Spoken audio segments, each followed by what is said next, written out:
Right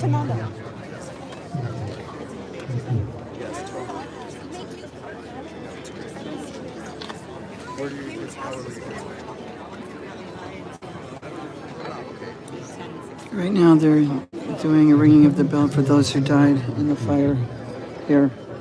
So it's a memorial.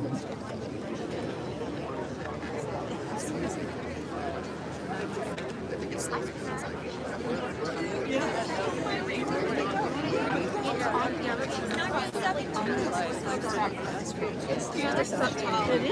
Yeah. Sure.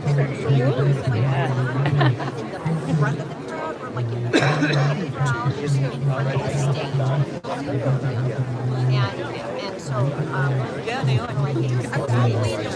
I was just driving there yesterday.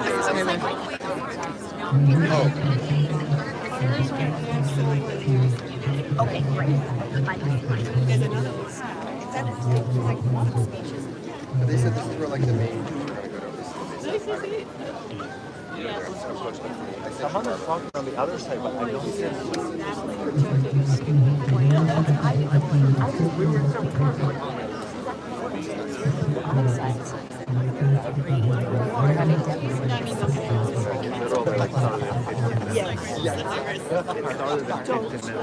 Yeah, that's our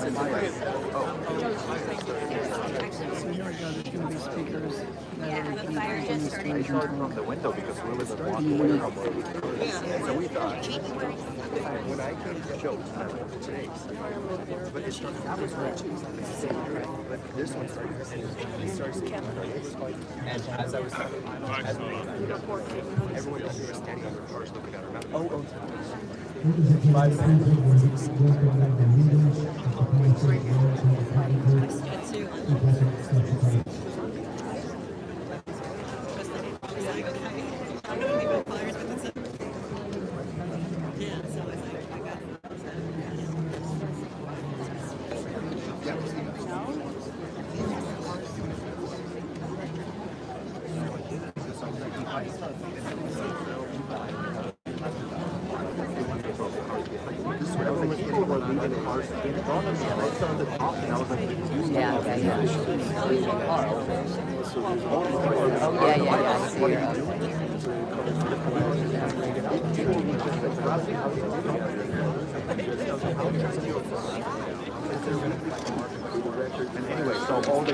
I'm sorry, guys. We're waiting for this to begin. It's just getting a little head start because there's a little memorial for those who died in the fire last year. I live at Edgewater. I used to live there. boring.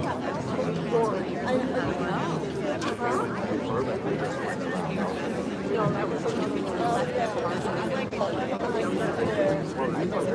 I know that.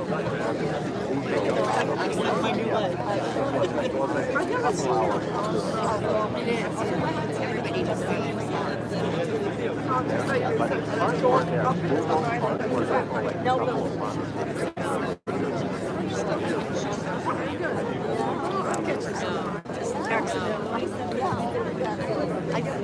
her daughter.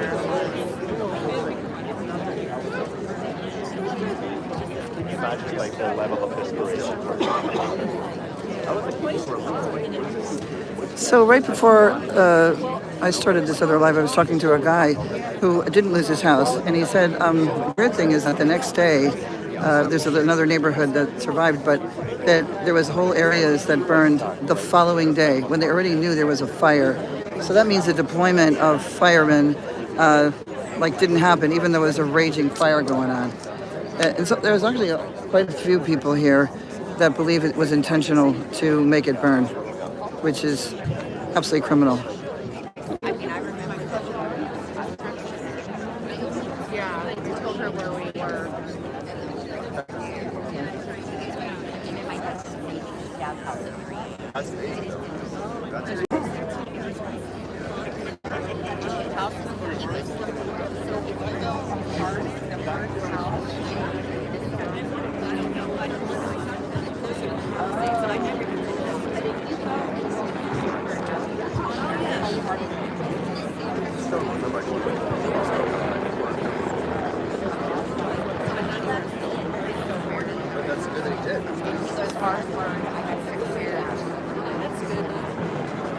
So right now I'm in the Pacific Palisades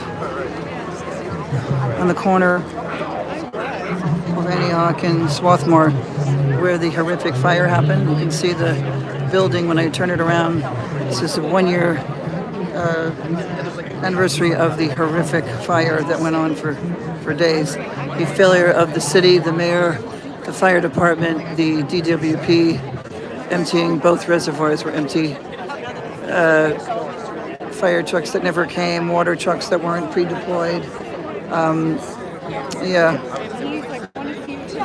A serious broken city, and they want to rebuild it in a different way. I'm hearing from the residents. Going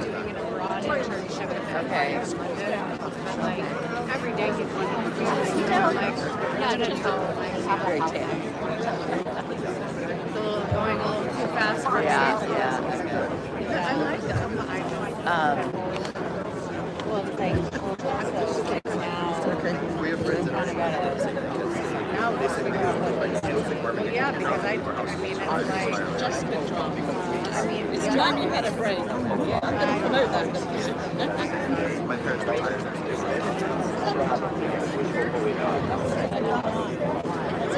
When did it start?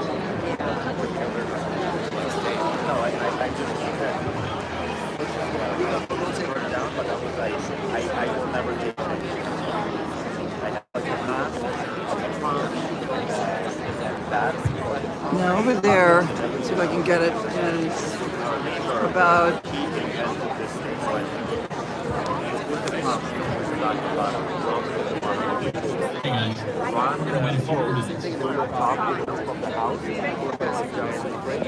okay, so I think that Tahitian Terrace, which is a mobile home park for regular folks, everybody who lived in Palisades is not rich. It doesn't matter what your money situation is. Nobody's township going down. Pasadena is a lot of regular people, and this is a different story. They're both important stories. But anyway, I learned yesterday from watching CBS Local News, which actually is doing really good coverage. They haven't cleared it. That FEMA said that they refused to do it. So, wow, it's outrageous.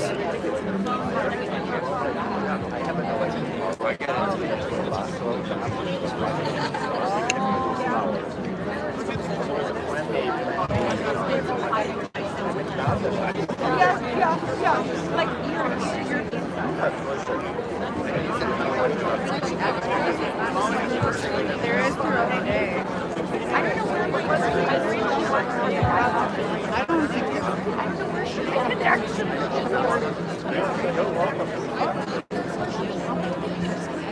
There's like expecting people to be like,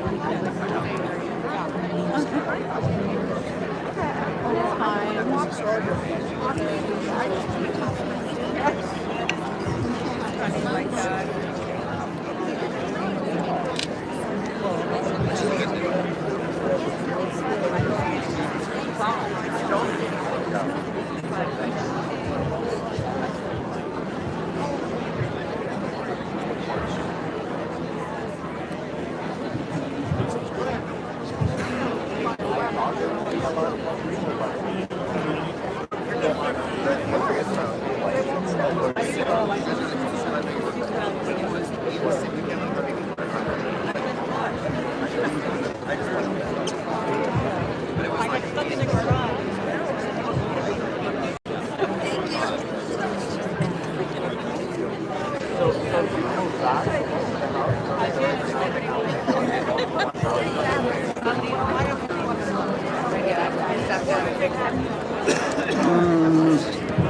Did you live there?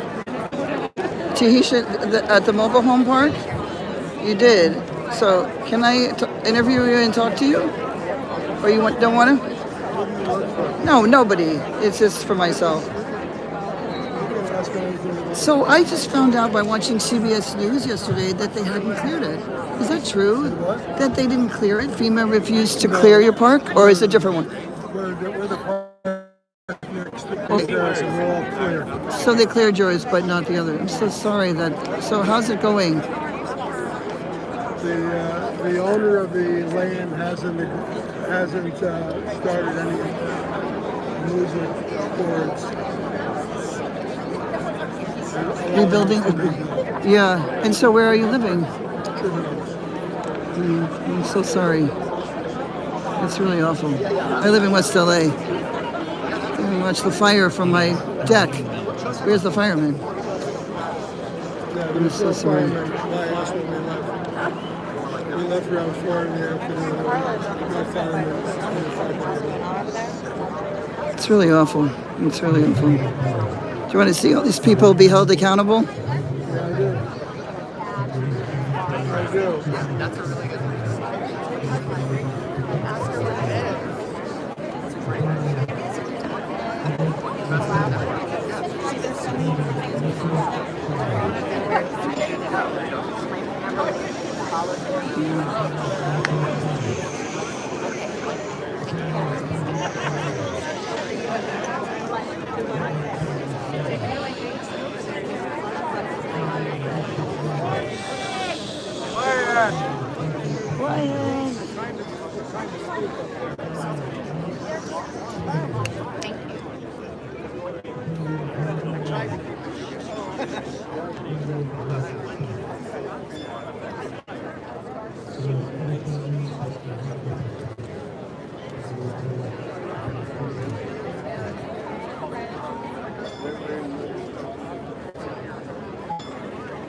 I know she is. She has a bitch.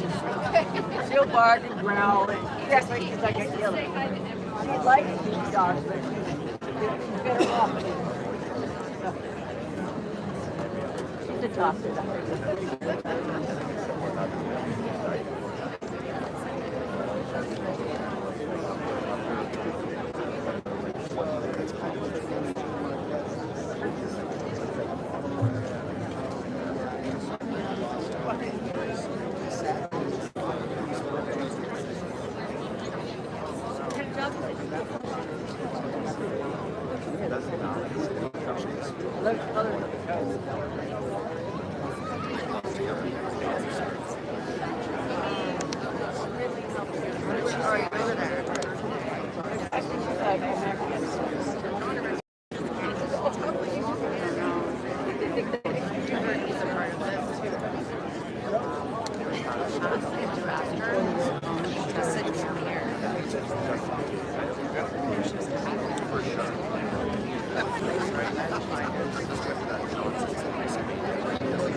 Strike while the air is hot, right? She said, Alexis Starbucks, it's your hair.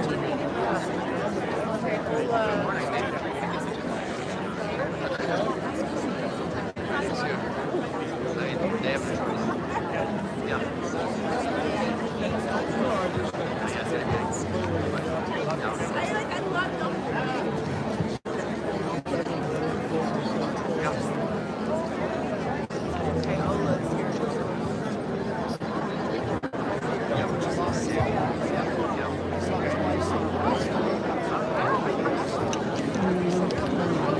Ladies and gentlemen, we're going to start in 2 minutes. We're trying to be very, very respectful.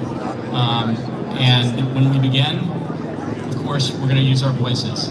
So in the midst of a memorial, we just want to make sure that everyone has their moment.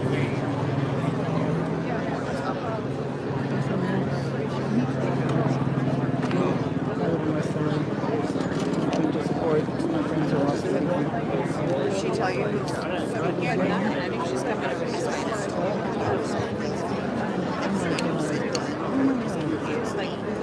He wasn't delicate about it.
to find out. Because she's over there.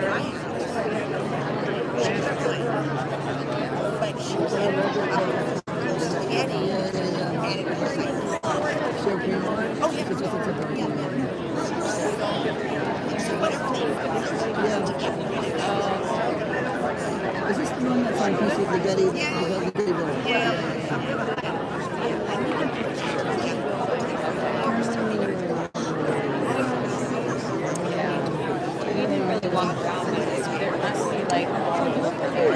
Scarlett said she's in up with 11, which is like way over there. I've been here 43 years. But they told the firemen they couldn't come in and do some of the stuff because of the weed and the drugs.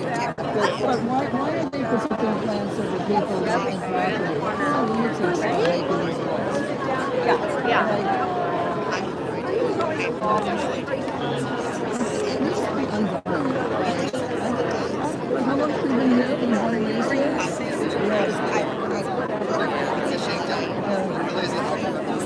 She's on the sidewalk over there. I don't know what they're doing. Is there an evacuation plan for people over there? Stay here or Is what? there one for LA? There isn't one. There isn't. It's a lobster. Not funny. Yeah. So I grabbed all the animals and my daughters. We're supposed to be that next weekend. You guys have been amazingly patient. Thank you so much. We just want to be as respectful as possible. After this, we'll get started. A lot of energy. There must be another talking over there to this lady, is what I'm assuming.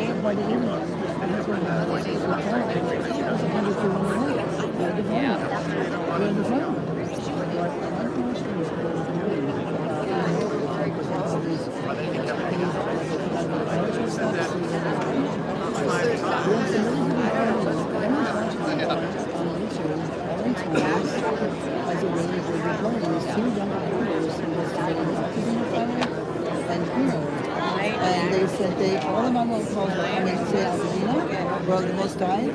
No, none of the trucks in there. They know where they went. And here, they never deployed. So like, and they could have put trucks.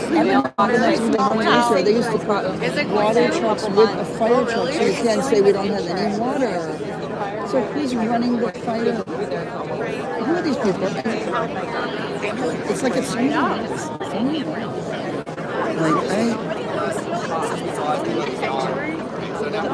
I think that you can become another citizen. Some people are saying they want to become really like the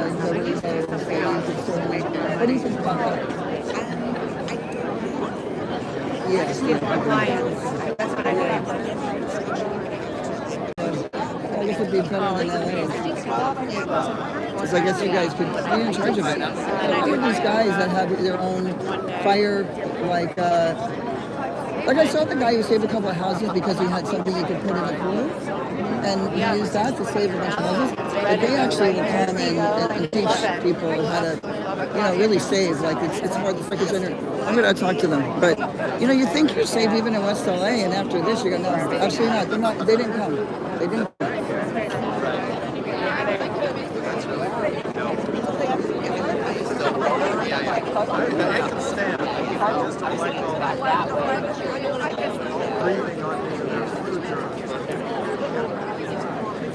Oops, I'm sorry.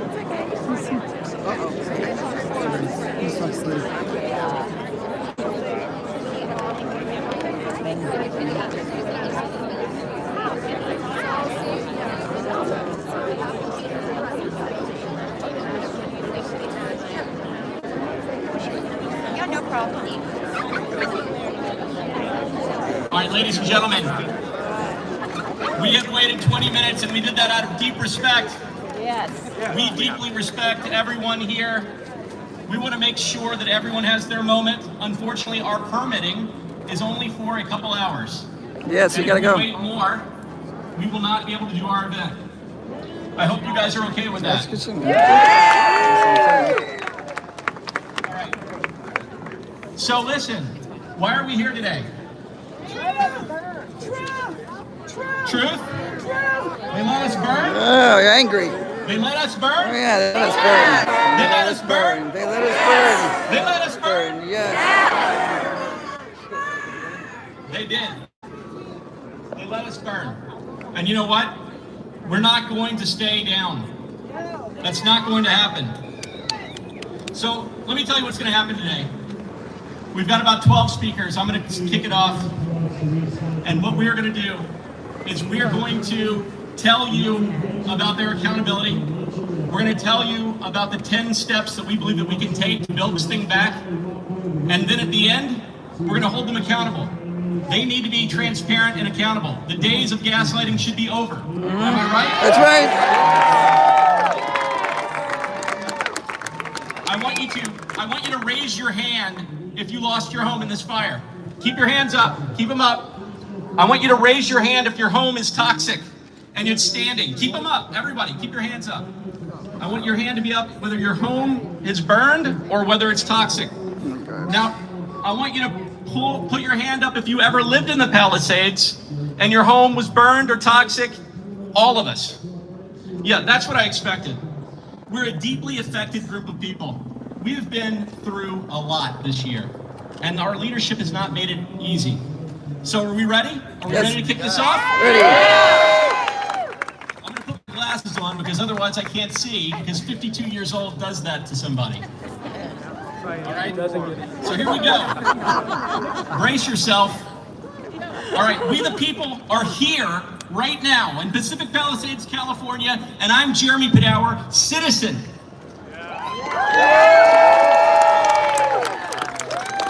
This is an old school protest demonstrating the foundation of American democracy, popular sovereignty, and the very idea that government exists to serve the people.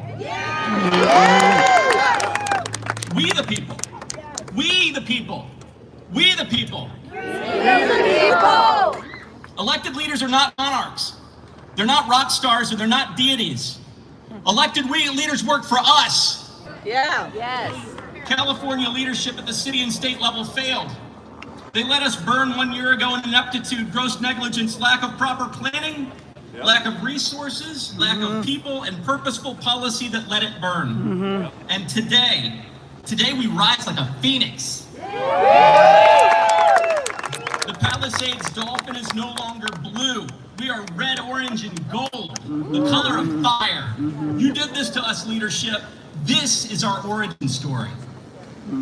But before we tell you that story and list our 10 demands for the rebuild, we called them imperatives. They're really demands, let's be honest. You must know we're not here on ideological grounds. Shocker.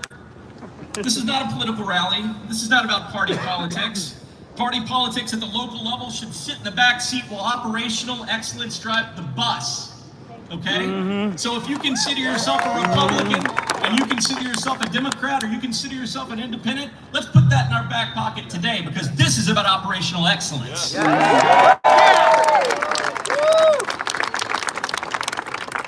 What truly matters when you're a city council person or a mayor or a governor is the following: can you do your job or not? In our case, the answer is a resounding no!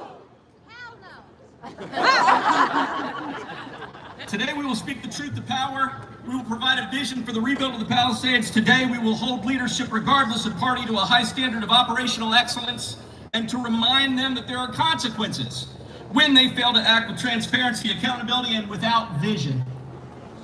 So, what happened? What happened, guys? Let it burn. Yeah, that summarizes it. That's a pretty good summary. That's a good summary. The good news, America, is that so many things have to go terribly wrong to burn down a city. It just doesn't happen with one or two things. It's like an airplane, a commercial airline times 10. There's a lot that has to go wrong, okay? The bad news is that both sides botched this, as Mayor Bass stated on podcast last month, and then attempted to delete. She's quite good at deleting things, hold that thought. Our unnatural disaster started 6 days prior to 1/7.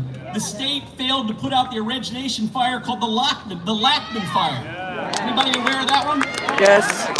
On state grounds on 1/1 due to protected plants, the milk veg plant. Does anybody know what that is? Do you have a milk veg in your home? Raise your hand if you have a milk vetch in your house. It's a weed! I don't have one either. I don't have a house. That's good. Raise your hand. No, I'm not going to do that. All right. What is a milk vetch? It's a shrub. Shrubs are weeds. Ironically, they're known to thrive after fires. Go freaking figure, right? The state chose lands over people in their confidential, quote, wildfire management plan for Topanga State Park, designating, quote, avoidance areas where basic fire protocol wasn't allowed regardless of the risk to human beings. That's you and me.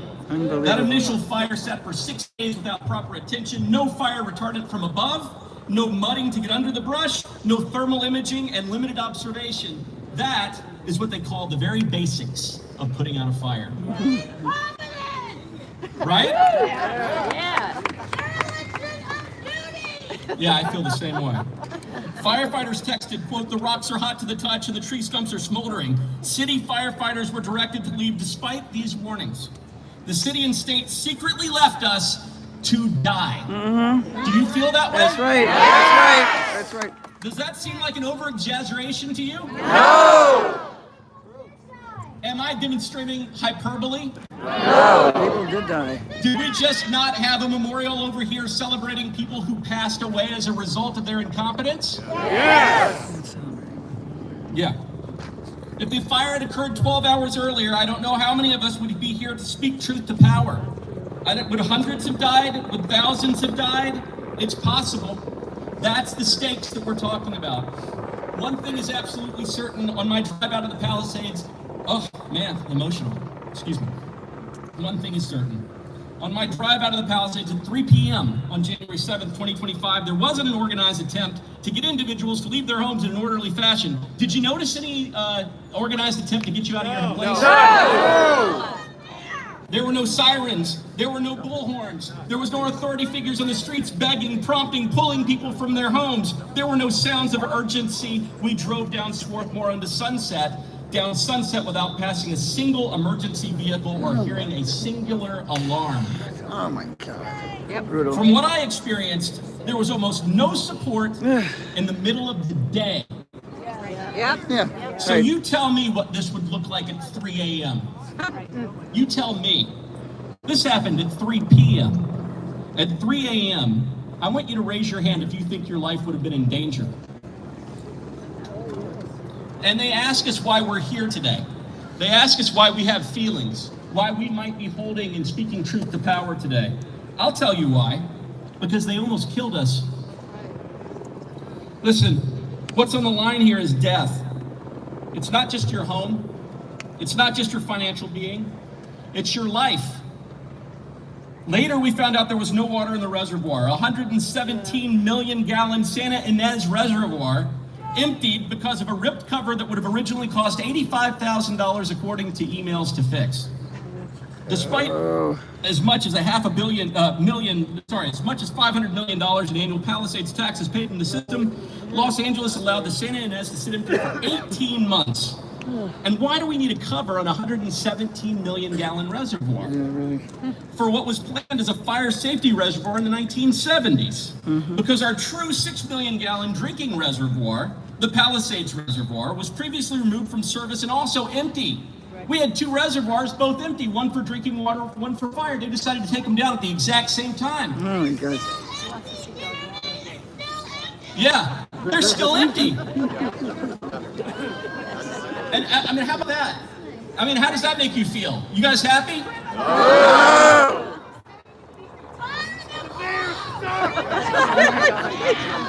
So, because of our true 6 million gallon drinking reservoir, the Palisades Reservoir was previously removed from service and also empty. Our leadership is inept and they are cheap. Yep. We put a lot of money out there, we get a little bit of services back. And, you know, look, my house burned that night without any support or assistance. The fire hydrant in front of our home untouched, zero evidence of anyone offering to help. I guess it's tough to battle a fire with no reservoir and empty or low pressure fire hydrants. But take a look at that building over there. Rick Caruso's entire 4-acre commercial complex, smack dab in the center of the fire, survived in entirety. Why? Because he was prepared. He was prepared. because they had a little bit of precaution. 10,000 gallons of water, that's half of a pool. Raise your hand if you had a pool in your backyard. I don't know. That seems like a lot of people that could have been helped. Okay, I'm looking at somebody right now, he's sort of tall. He helped save his own home. Look at him. I see you, Richard. Yeah, look, there are people out there that saved their own homes and neighbors' homes with pool water in buckets.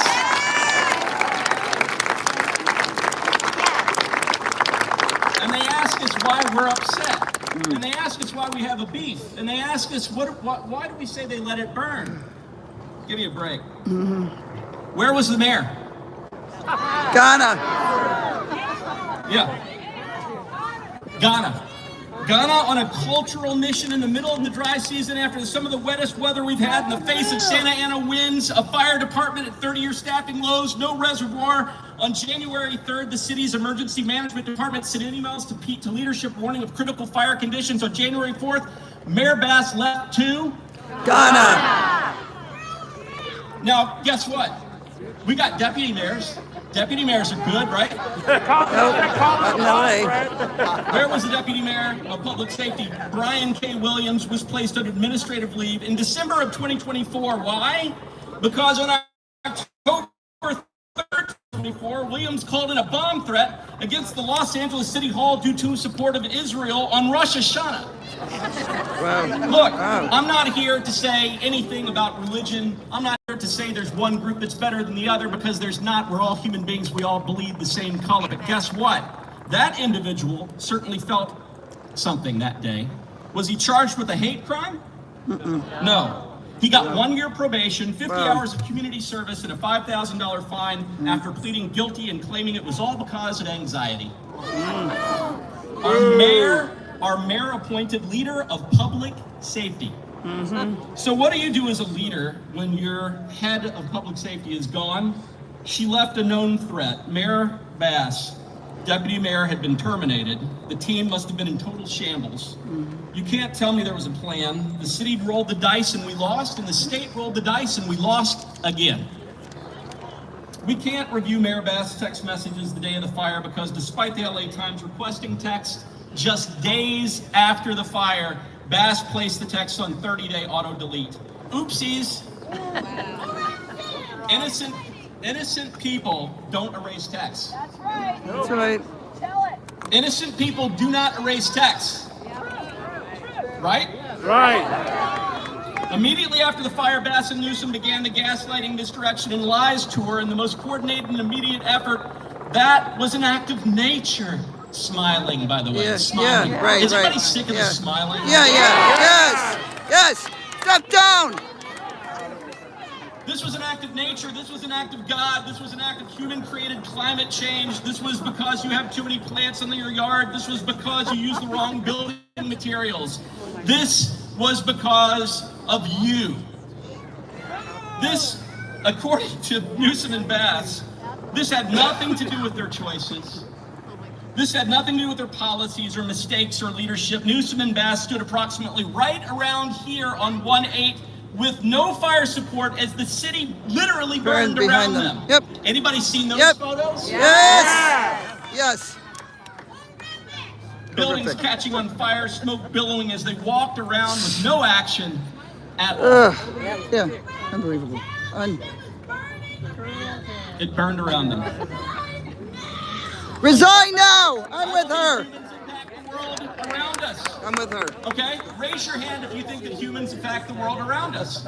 I'm not saying you have to sign up for any particular theology or ideology, okay? Listen, I believe humans affect the world around us. We're sitting in the middle of concrete. This was not what God put here in the origination, okay? But guess what? That was not the reason we burned down that day. All right. Most of us believe that. You're talking about a bunch of Californians here, okay? If Newsom and Bass truly believed in climate change, would we really have such a low priority on our emergency response? No. Would we really have our fire department at 30-year staffing lows? No. Would we have no prevention precaution on the day of the fire? No. Would we have no brush cleared? No. Here's the answer. There's no conviction. okay? Conviction is about what you say and what you do, both. Say and do, and here we had a failure of do. There was no do here. So Baston claimed that this was the fastest cleanup of all time. Oh, God. Yeah, right. Yeah. Here we are 1 year later with less than 5% of homes permitted and less than 5% of burned out lots sold. That's 90% ambiguity. How about this? How about this? Raise your hand if you have any ambiguity when it comes to your home, burnt out home, condo, or anything else. Any ambiguity whatsoever, raise your hand. Yeah, that's what I figured. I talked to the Army Corps of Engineers. I congratulated them. I even fell for it a little bit, saying Bass was helpful. And the response from the foreperson was, listen to me, the Army Corps has absolutely nothing to do with your mayor. We're a federal government agency. So many lies, so much misdirection. Why? Well, while all of those things may be true, there are two reasons that stand out. Number one, to avoid massive litigation. They don't want to have to pay you. They don't have to write a check to you. Even if you're not here today, they don't want to write a check to you, here or not. Number two, they want to avoid a stain on Bass's reelection campaign and on Newsom's presidential run. Oh!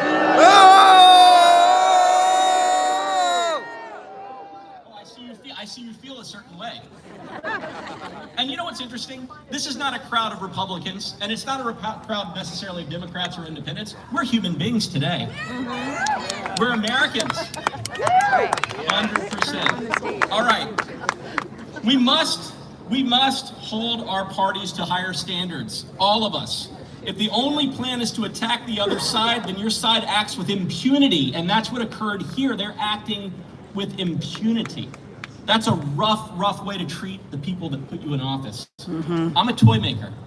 I bring people together through their imagination, through play, shared experiences. I'm not an advocate. I'm not political. They opened my eyes. They did this to us. They burned us down, and this is our origin story. All of us. After the fire and the gaslighting, many of us removed all the hats, not red, not blue. I've written 75 articles on PacificPalisades.com. I hope that was hopeful. I hope that was helpful.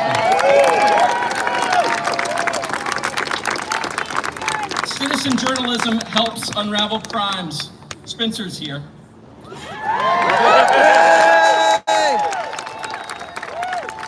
They help with cover-ups and motives that will lead to transparency, redemption, and remuneration.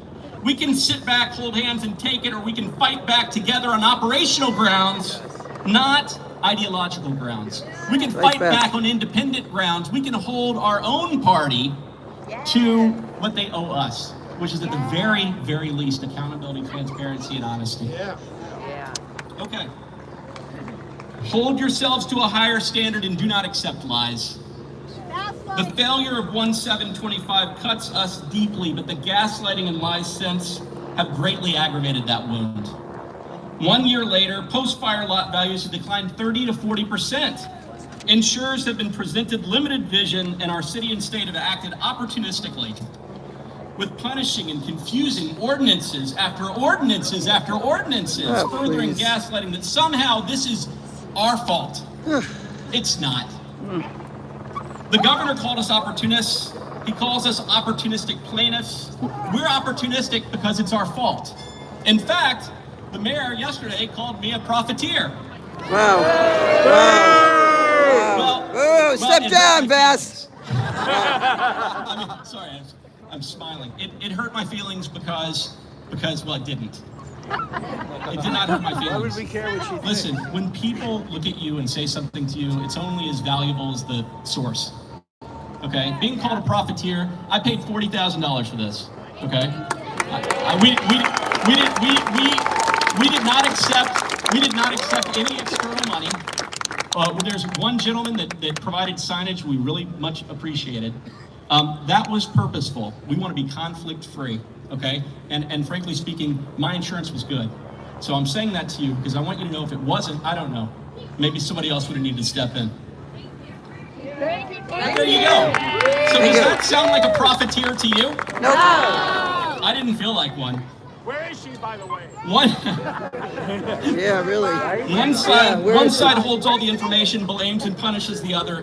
That is an unhealthy relationship. We're not opportunistic plaintiffs. We're the actual definition of victim. Yep. That's who we are. But guess what? We're also survivors. Yeah. And you know what? In my experience, there's a lot of victims out there. I'm sure a lot of you have been victimized in your life, and you're standing here today, which makes you a survivor. That's who we are. We are survivors. That's the reason why we are dolphin blue, but we're also red and gold. We are a product of fire. We the people are harmed, we the people are determined, and we the people are united. We the people have a vision for the rebuild. The vision will maximize the percentage of our community that returns. We want every single resident who desires to return to the Pacific Palisades to have that opportunity. So what is our vision?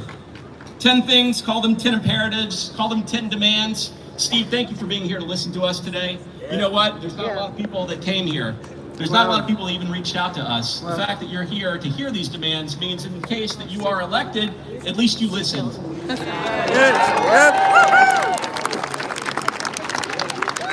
the first 4 demands fall under the concept of disaster profiteering, where the city benefits tremendously from the burn, a diabolical concept, and worse, the city and state will disaster profiteer to the tune of $10 billion, and I'll lay that out for you right now. Here are the 10 imperatives. Number 1. No sales tax on the rebuild. It's going to cost us $20 billion to rebuild the Palisades out of your pocket, out of your insurers' pockets, and another $15 billion to rebuild Altadena and also Malibu. Thank you, Shauna, for being here. She says 22. That's a lot of money. That's roughly $40 billion at 10% tax. I'm pretty good at math. That's $4 billion into the coffers of state and local government. When they burned us down, that sounds like the definition of disaster profiteering to me. They don't deserve that money, and we shouldn't have to pay it. We want our people to move back. It's wrong. And include Malibu. God knows what the number is. Number 2, no permitting fees on the rebuild. It's been a year. It's been a year. Tracy Park, who was here, sat up and scolded the city council and the person who's involved in the finance side of it because they had no plan. They had no understanding of how much the money is. You know what? I'll estimate it's about $500 million. We shouldn't have to pay that. They burned us down. Yeah. Number 3, no property tax on dwelling until we're holding certificates of occupancy. Yes. Right now, the city's assessing property tax as if we are speculators on our own burned out lots. They will charge us. Yeah, that's crazy, right? Yeah, it's wrong. God, it's wrong. It's profiteering. All right, so they're going to charge us for the assessed value of the lot, okay, plus the percentage of the dwelling rebuild as of January 1st of each year. So if on January 1st, 2027, your dwelling is 40% built, you're going to pay 40% in taxes for the dwelling value plus the lot. You feel good about that? No! That's because it's wrong. In fact, it's wrong to charge us anything for the land or dwelling when the city and state are so culpable. Moreover, after the burn area is built back, tax revenues will be at an all-time high. All new homes, likely 40 to 50% sold to new homeowners. That is on your own back because they're not letting you come back. It will be a tax boom. Suck it up today, city and state, because you're going to have a lot of money coming in. Number 4, a ULA holiday for 5 years. Yeah. ULA disproportionately impacts those who must move. I know that it's been positioned as a tax on people who have very expensive homes. Let me tell you something. Do you think these speculators are going to come in and accept less margin? Or do you think they're going to impute that upon the person who's selling the lot? Yes, it's going to be the lot. So if your lot was worth X, now it's worth X minus whatever the ULA tax is because they're charging you. The speculator, the builder's charging you. Okay? So don't believe that you're getting away with it just because your house is not worth X number of dollars. It is a bad, bad law. Number 5, now we're leaving the world of profiteering and entering into things that we need. And by the way, these are 10 imperatives. There's probably 20. I just have enough time for 10. Number 5, police in Palisades Station.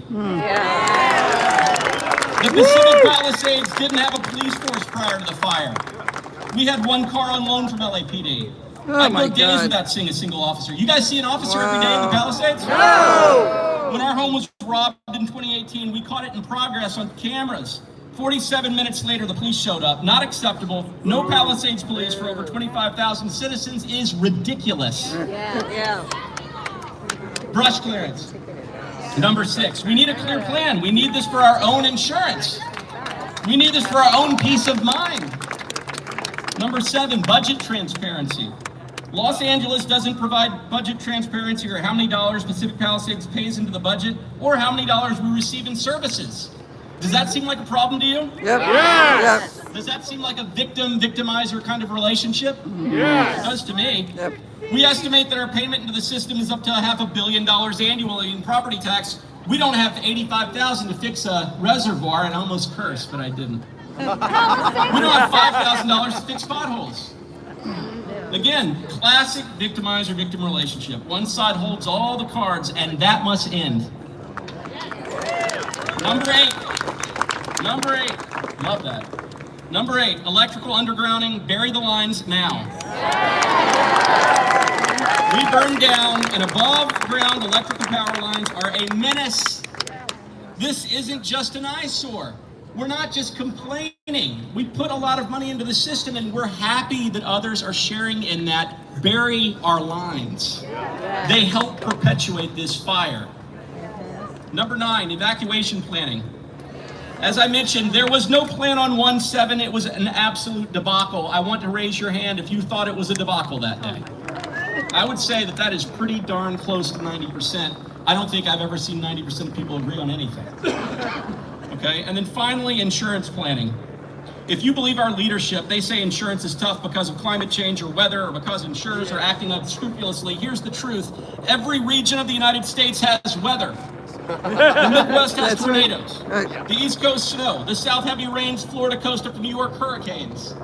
The last I saw, there is no difference with California. Insurers have left at least partially because our leadership accepts zero accountability. Insurers simply cannot work with someone who isn't willing to learn from their mistakes, or they charge a lot more, which is coming. Moreover, we're up against the insurance lobby, and they're formidable. The insurance lobby is powerful, they are tough, and I don't know. I've never met one. I don't know if I'd like them or not, but at least we have to deal with them with integrity. The fewer insurers who are willing to compete, the worse it gets for all of us. And here's an 11th demand. Settle the lawsuit. This will be the largest court action against a grossly negligent municipality of all time.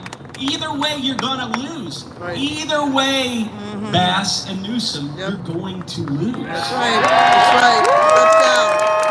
Step down. With settlement, you work with the people. Settle claims and work towards resolving go-forward issues like electrical undergrounding, insurance challenges. Without settlement, you work against the people.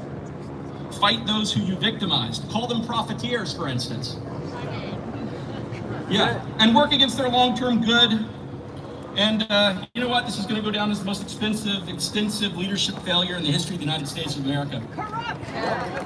So it's simple. It is never too late to do the right thing, ever. Accountability, remuneration. My brother tells me I say it wrong every time. Vision, collaboration. That's what we, the people of the Pacific Palisades, are asking for, and that's echoed across the burn scar. Your burn scar. Today, you're going to hear the Palisades residents' destroyed homes, condos, Palisades mobile bowl estates, standing homes, wrought with toxins. You'll hear from local merchants, lead attorneys in our trial against the city, former heads of law enforcement for Los Angeles. You'll hear from our friends in Altadena, from advocates, business people, and politicians. And we have all one thing in common, and what is that? They let us burn. What is that? They let us burn. And we're coming back.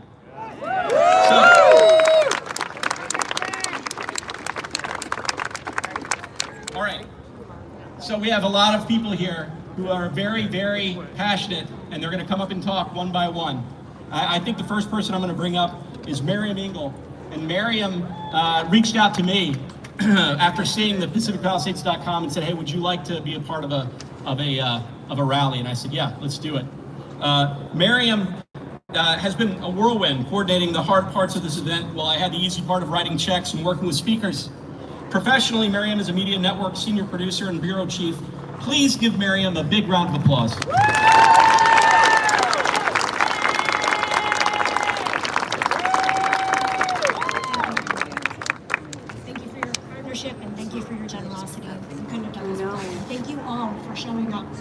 with your voices.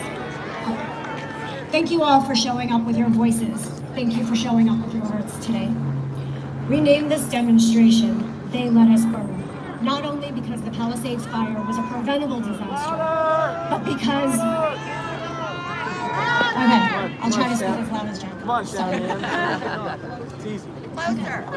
Closer! We named this demonstration, They Let Us Burn, not only because the Palisades fire was a preventable disaster, but because our community has continued to be burned long after the flames went out. For the past year, survivors have been burned again and again by a lack of transparency, accountability, and real support from the institutions meant to protect us. No one in the Palisades has come out of this unscathed. Families are emotionally exhausted and financially crushed. Our lives have been upended, our neighbors and friends are scattered, and dignity has been stripped away in the struggle to rebuild. That is what this moment is about. They let us burn. And let me be clear, this is not a partisan issue. We are upset with our local and state leaders, but we are also disappointed by the federal government. Federal aid for fire survivors is being stalled while billions are approved to go abroad. If this administration believes in America first, then Los Angeles should not be last.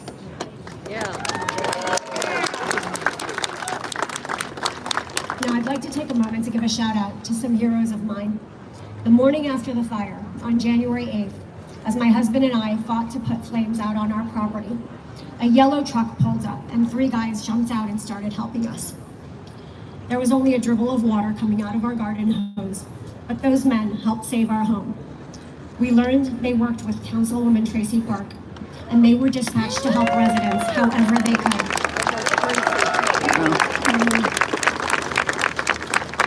One of them, Sean Silva, gave me his personal cell number and continued to communicate with us for days. The winds were strong and we were anxious. But every time he drove by our house, Sean texted, "Don't worry, your home is still standing." When the winds died down, he helped us try to find housing. That is an example of the kind of empathy and leadership we needed. So for us, this is not about left versus right. This is about right versus wrong. We'll give credit where credit is due. The voices you'll hear from today reflect a range of experiences, but they share one truth. This is a unified community calling for accountability, honesty, and reform. Thank you for standing with us today.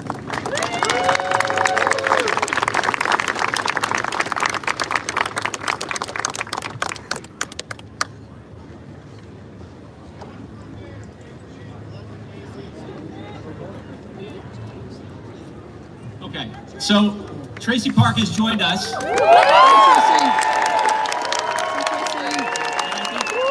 I think it is so appropriate that the people that we elected show up for something like this. Right?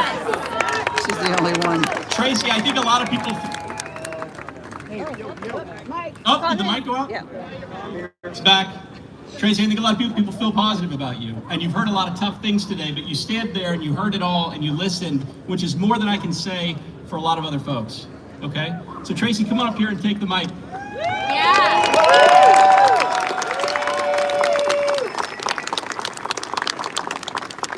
Thank you, Jeremy, and thank you all for being here today. You're welcome. You're welcome.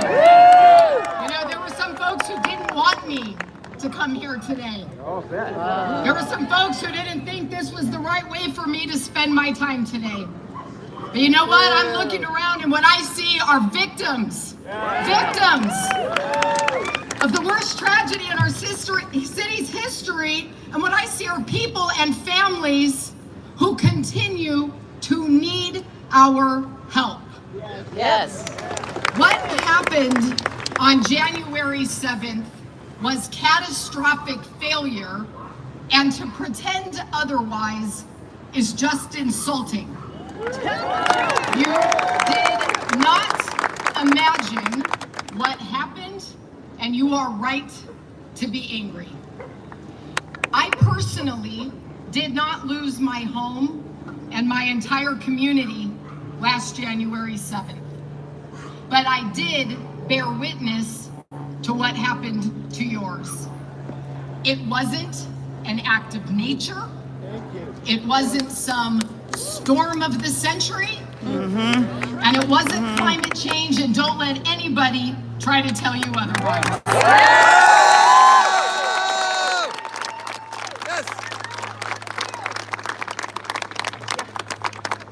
It was decades of ignoring warnings and obvious risks, adding more and more density without adequate evacuation routes or infrastructure, failing to adequately fund public safety and emergency management, an unmitigated fuel load that exploded like a bomb, botched evacuations that created chaos and even more destruction, dry hydrants, an empty reservoir, and our firefighters left helpless to fight fire without water.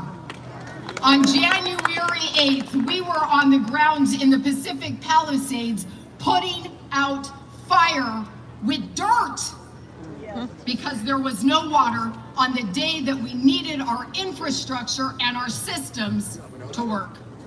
The one day in history we needed our systems to work, and they failed us all. What led us here was years of taking shortcuts and fixing structural problems with Band-Aids and duct tape. Hell yeah. And we still don't have answers. Investigations that drag on without transparency are not acceptable, and you deserve the truth. So keep showing up, keep demanding answers, and keep demanding accountability.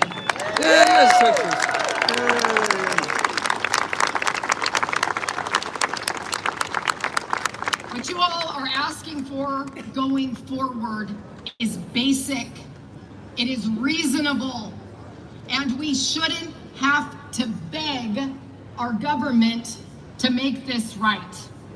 Of course, your permit fees should be waived, and no, you shouldn't have to pay sales tax on your rebuilds.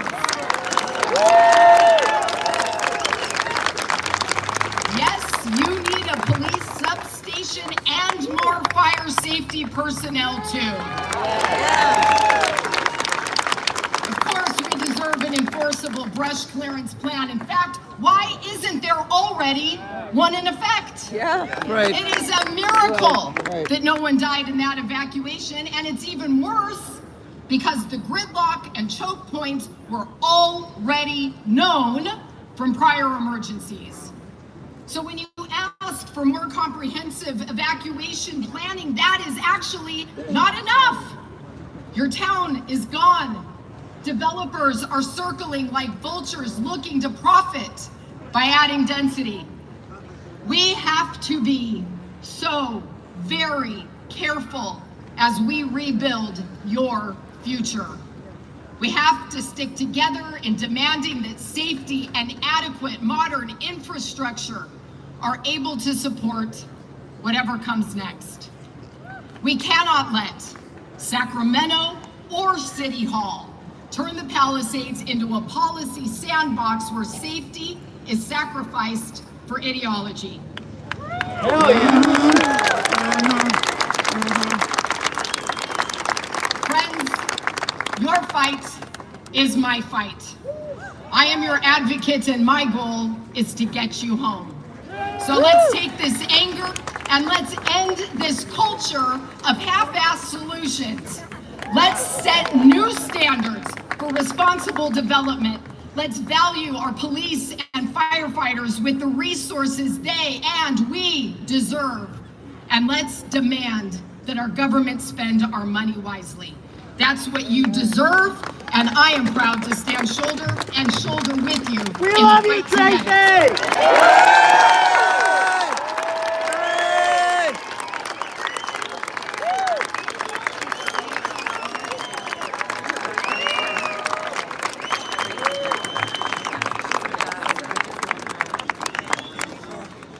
say that's comforting. Yeah.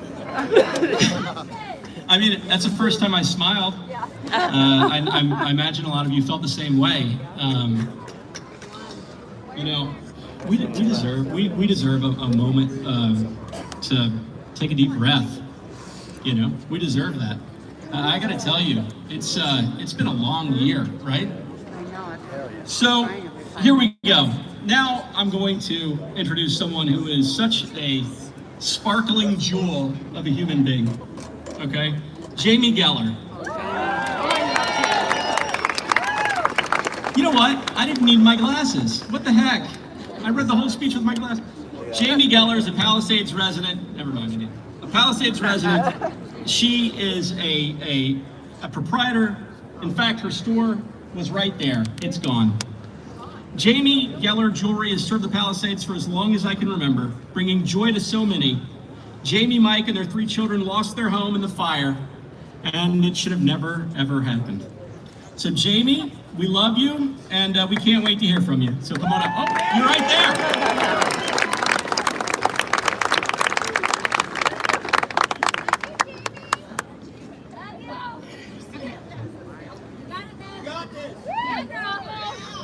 Good morning, everyone. Morning. My name is Jamie Geller, and I'm a Palisades resident and business owner. And I'm honored to be here today. I just want to say how proud I am of this community for coming together and showing up for one another after this preventable tragedy. There is no place I would rather live, and it's not because of the beautiful views and climate. It's because of our incredible community. Yeah. And we will be back. Obviously, it will take time and it will be different, but we will be back. Like so many of you, my family and I lost our home and our business in the Palisades fire.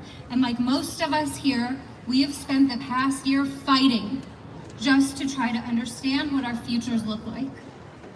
Beyond the loss of our community, our belongings, and our income, the hardest part of this grief is the loss of our sense of stability.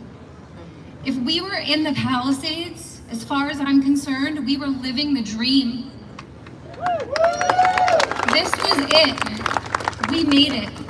Whether we were here because our families have been here for generations and we managed to hold on and stick around, or whether we moved here recently, we all worked so hard to make the Palisades our home. And all of that stability burned down with our town. This tragedy was preventable, and that is why we are all here today. We are here to hold our city, state, and federal government accountable for letting this fire burn down almost 7,000 structures and damage more than 1,000 more. For letting 12 human beings die during the fire, and countless others pass away in the months that followed due to the stress and heartbreak. Not to mention the unknown number of pets lost, not to mention the trauma we are all living every day. I am here because the biggest lesson I learned in this experience is that it doesn't matter where you live or what you pay in taxes. There is a huge flaw in our government, and it is time for that to change. Yes. Yeah.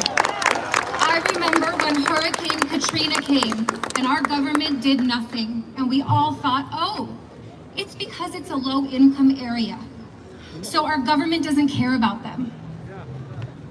I remember when the Camp Fire happened up north and all those people died and our government did nothing, and we thought, oh, it's because it's in the middle of nowhere, in the mountains somewhere.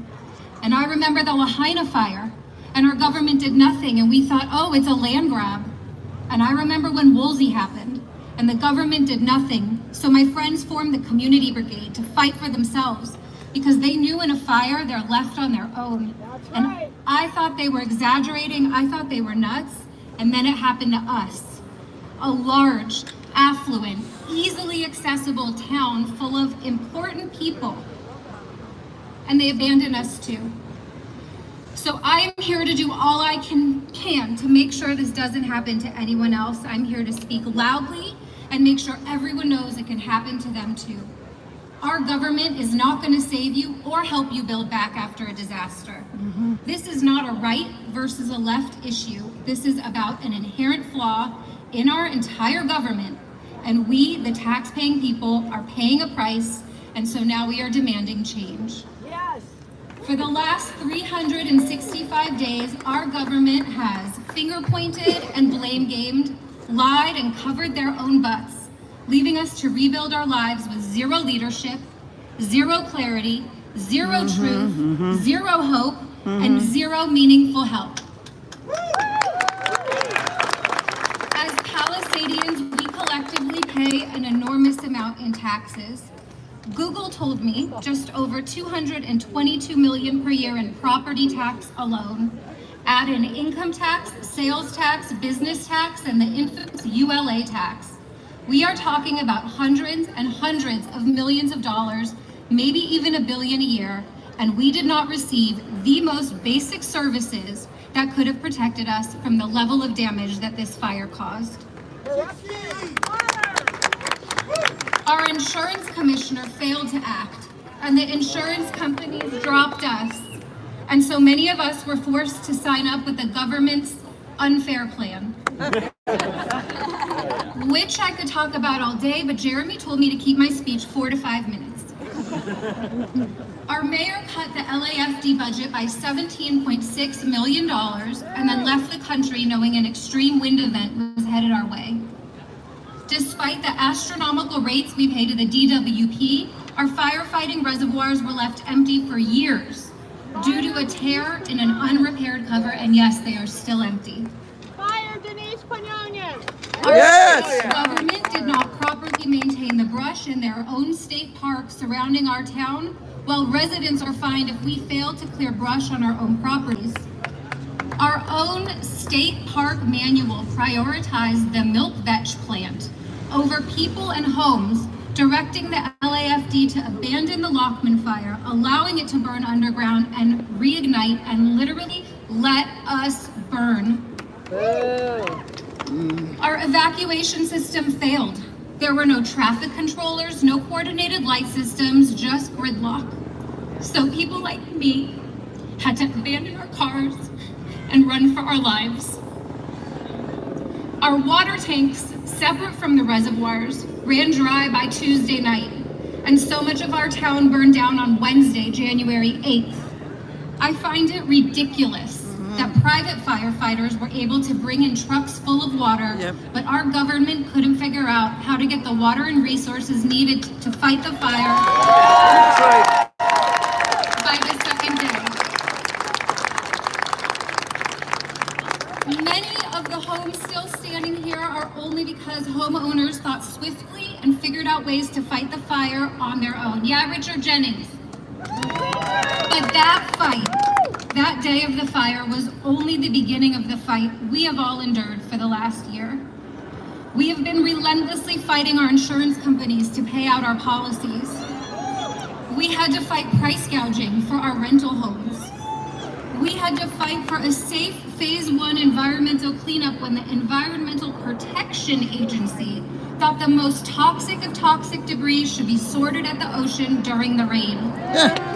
We had to fight SB 9, SB 549, and SB 79, all bills that would increase the population density in our decimated town without increasing the road infrastructure. So in the next evacuation, more people will inevitably die. We have had to fight our mortgage companies for the mortgage forbearance we were promised, but few of us received. We had to fight to get our lots cleared. Whether you went private or opted in for the Army Corps, we had to fight to get it done in a timely and efficient manner. And we will, I'm sure, be fighting the city in the future to repair the ruined roads from the debris removal trucks, because they will undoubtedly be taxing us for that. We have had to fight the looters and the squatters that came in to take advantage of the empty homes. We have had to fight for the promised waived permit fees, which weren't actually waived. We had to fight to get our rebuild permits at all, especially if, God forbid, we wanted to add more than 10% to our home.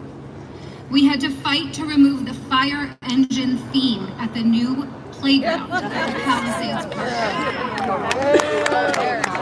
And meanwhile, while we are fighting to rebuild our new lives in or out of the Palisades, our government has just been covering up and going in circles and blaming each other for their incompetence and failures while we pay the price.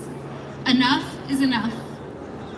Jeremy's demand list is good, really logical and really positive and really fair. We are here to demand our leaders stop fighting amongst themselves, stop blaming other departments, stop protecting their own asses, and start protecting ours. It's actually their job, and we pay for that protection. We deserve better. Thank you.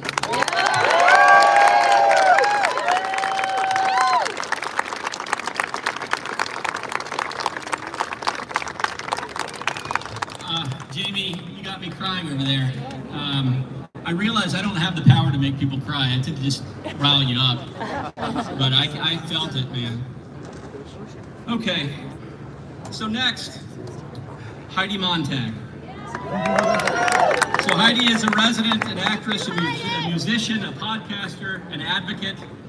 Rose to fame quite a long time ago, and yet you're still so current, which is so hard in today's society, right? She became one of the most recognizable names on TV, bold, unapologetic, and endlessly entertaining.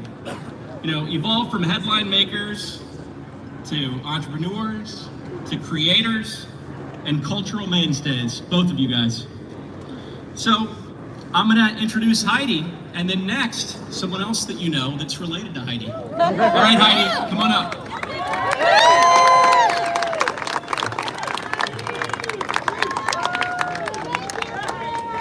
Good afternoon.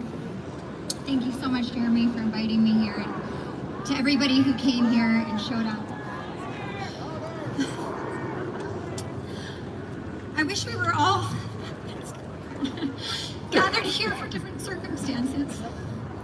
I wish I was here dropping off my kids at school, seeing you all at the grocery store, not marking the 1-year anniversary that changed all of our lives. Looking at your face, I don't just see my neighbors. I see people who we literally walked through the fire with. 1 year ago, we lost our peace. We lost our sanctuary. We lost the place that we felt was the safest in the world. For me, our home wasn't just a home. It was a place where we brought our babies home. It was the place I rocked them to sleep and dreaming of the years where I would raise my children. The same place where my husband grew up and had so many amazing memories of his own. It was our forever. It was where we wanted to be forever. It was where we wanted to raise our children. And to see all of our dreams go up in flames, it wasn't just a tragedy. It's a heartbreak that stays with me every night. I remember the feeling of absolute disbelief and powerlessness as the fire approached on January 7th. Looking at my children and realizing that the one place that was meant to keep them safe might be gone forever. As much as that day was about the fire, today is why that fire was allowed and why they let us burn. Because the truth is, my family and yours were all failed. Gavin Newsom and Karen Bass will tell you the Palisades fire was unprecedented act of nature, but nature didn't maintain the California state parks. It's unacceptable. It's unacceptable what they let happen. It's unacceptable that 12 people died that day. People who lost their lives. We need accountability. We demand accountability. All of us are owed that, and our children are owed that. That they grow up in a state that actually protects them. We cannot let negligence be the new normal. We are demanding accountability so that no mother has to stand in her driveway and wonder if her kids are about to lose everything they've ever known. Thank you so much for being our village this past year. We have truly seen the best of this community in the wake of the failures. I would like to take a moment to recognize my husband, Spencer. Over the last year, I have watched him work tirelessly. Not just for my family, but for yours. Yes. He has been relentless in exposing the negligence of the state, the city, and LADWP. He's not doing this to make friends. In fact, he's losing a lot of people he once thought were friends. But he continues to do this work because he cannot stay silent in the face of justice. He perseveres because his heart breaks thinking of our barren community, the place he grew up, the place his parents lost their home, the 12 people who lost their lives in the fire. He does this all because he loses sleep at night watching our kids sleep in a bed that's not their own. They let us burn. We will rebuild, we will recover. And for the sake of our children, we will never stop fighting for the truth.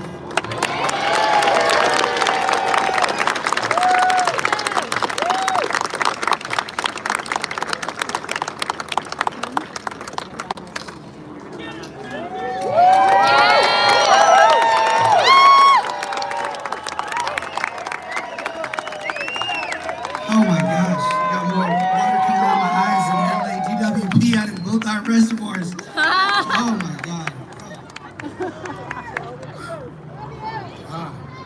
Here we go.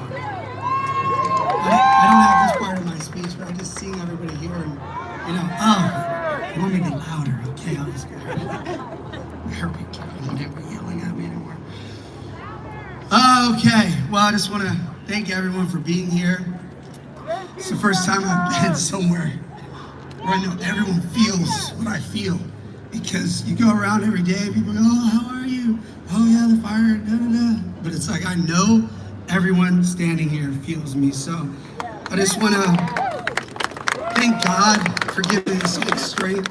Because honestly, I have more faith in this because you have to. Because you think, why did this happen?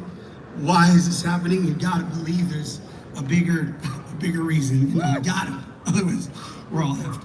Okay, I'm here today to commemorate the 1-year anniversary of the worst day of my life.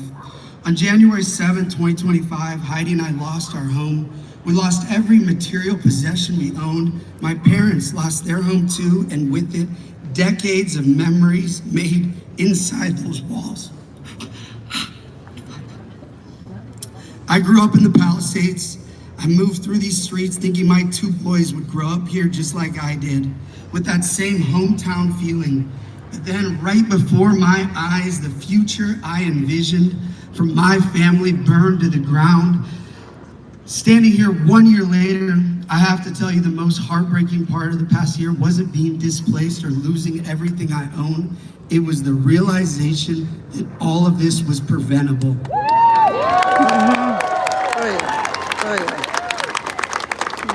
We are standing here amongst the ashes of our once beautiful town because the state and local leaders let us burn. Gavin Newsom and the state of California let brush grow wild in Topanga State Park for 50 years with no prescribed burns and no wildfire maintenance.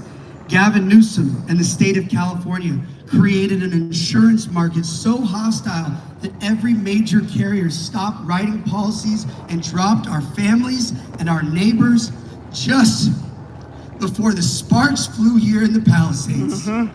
Gavin Newsom and his state park policies actually literally dictated that we let the Palisades burn. And his park rangers put kindling over the smoldering embers of the January 1st Lockman fire, which would ultimately ignite the January 7th Palisades fire that burned 7,000 structures and took 12 lives. Janice Quinones and the LADWP Fire her! Collecting a salary of Step down! $750,000 per year. Step down! LAFD failed to deploy sufficient firefighters, fire engines, and firefighting resources, whether it be due to lack of budget, lack of knowledge, or simply DEI. And while our lives were literally burning to the ground, Mayor Karen Bass was in Ghana. Whoa! She should have stayed there. She should have stayed. Yeah, We all go back cope to with loss Ghana. differently. I coped with mine by eating burritos and putting every ounce of energy into uncovering the truth, and the dirty facts I've uncovered this year have completely blown me away. They have changed the way I view the world forever. I used to think my taxpayer dollars funded a functional city and a state government whose infrastructure and essential services would be there when I needed them. But I was completely naive. Our elected officials were warned for years about brush management, about the homeless crisis interrupting our fire safety, about our city's crumbling infrastructure, but they did nothing. They all stood by while our community became a tinderbox. And when the photo ops were done, they retreated into their office and buried fire victims in bureaucracy. Despite record-breaking cleanup by the EPA and the Army Corps of Engineers, and despite nearly $4 billion in loans approved by the SBA, most fire victims cannot rebuild due to building permits and city regulations. This isn't just a political failure, it's a moral one. You know, I've spent a lot of my life in the public eye, and I've seen the games people play.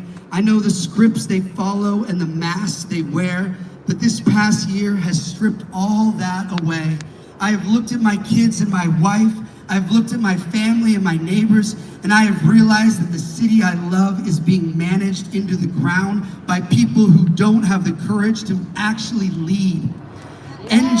NGOs, nonprofits, and unions are running this town. Why do you think $100 million in fire aid money is missing? The system in Los Angeles isn't struggling, it's fundamentally broken. It is a machine designed to protect the people at the top and the friends they exchange favors with, while the rest of us drown in toxic smoke and ash. Business as usual is a death sentence for Los Angeles. And I'm done waiting for someone to take real action.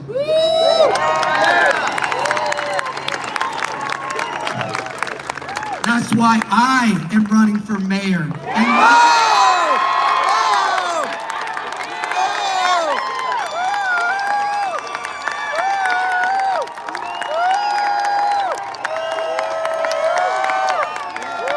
And let me be clear, this just isn't a campaign. This is a mission, and we are going to expose the system. We are going into every dark corner of LA politics and disinfecting this city with our light.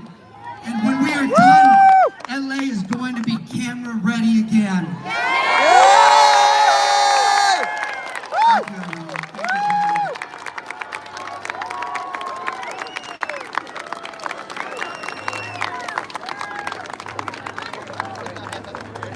you, Breaking news!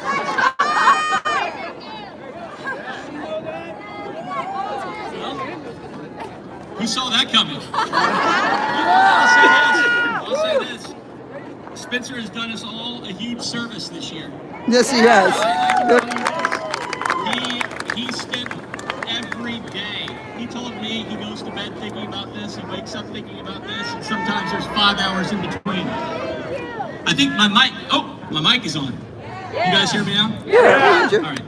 Spencer's told me that he goes to bed thinking about this and wakes up thinking about this, and sometimes that's 3 hours apart. I know how much this means to him, and I know that you have seen that too. And you know what? The world needs to take citizens, journalists more seriously. And that's really what Spencer became this year. He went from being someone that was known, a celebrity, to being someone that was, even scoffed at. Oh, what is he talking about? To being someone who should be taken very seriously. Yeah. Spencer, you're my friend, and I will tell you, I think everyone here should consider you their friend too, for everything that happened this year. So good luck with that, Spencer. I know that you're gonna bring a lot to this, and I know that you're gonna carry forward the needs of this constituency to whatever it is that you're gonna do next. Yeah. Okay, here we go. Now we're shifting into the lawyerly component of the presentation, the next two. First, I want to introduce Mike Kourath, and I did get his name right. He's a Palisades resident, firerebuild.com advocate. Mike caught my eye with his website in early 2025, where Mike demanded accountability, especially on wind conditions. His work proved two things. Number one, that there were a significant number of days that had worse wind conditions since 1978, the day of our fire, since 1978 versus the day of our fire. And second, that the 100-mile-an-hour hurricane winds, as tested by 56 weather stations, did not occur. Yeah, right. Now look, of course. fires perpetuate raging things. It was also 3,000 degrees. It wasn't 3,000 degrees outside that day. Fair enough? Fair enough. Okay, Mike, come on up and tell the people what you know.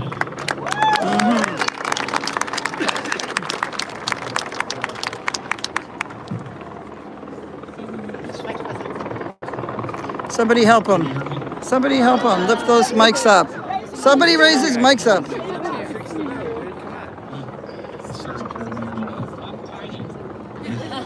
They don't need these for talking. Oh, okay, sorry. So I think the key takeaway from Jeremy's introduction for me is we were being gaslit. Louder. Louder? Is it this one? Yeah. Okay. I'll just... Yeah. Okay. So the key takeaway from the reports that I did... Oh, shit. I'm not an expert like these guys, I apologize. So the key takeaway from the reports that I did is we were gaslit. I knew that had happened because my family had gone through this before. It wasn't our first time. They had lied to us before. We had been going through this for the past 7 years, trying to rebuild our home in Malibu. So the backstory on me is in 2018, my family lost their home in the Woolsey fire. After 6 years dealing with the permitting process, we decided to move on with our lives. Wanda Lett, you might know her from LADWP, told each of us to move on. No one's forcing us to stay here. She told us back then, people told us to move on with our lives. We did that. We moved here, right up the street here next to the elementary school and the church. My dream was to walk our kids to school. And like many of you, we lost everything in the fire a year ago. Oh my goodness. This time, they gave the same excuses back then that they gave today. They ran out of water. They said it was climate change that did this. That this was unprecedented and it would never happen again. Our family never thought this would happen to us twice. But what we found that was new, what happened this time, is there was a new narrative that they were pushing on us, that we are to blame. That it is our fault that we live in a very high fire risk severity zone. It is our fault that we did not home harden.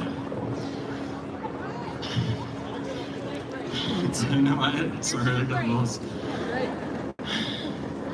So the summary of that is basically,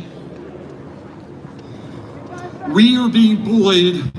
We are being called opportunists. This is an opportunity for us, is what they say. We are profiting from this. That's what they're saying. We didn't ask for this. Why doesn't somebody help The him overall fix of the what's mic happening stand now for him? that is worse than what happened in 2018, that everyone needs to be aware of, is that we are being bullied, we are being silenced.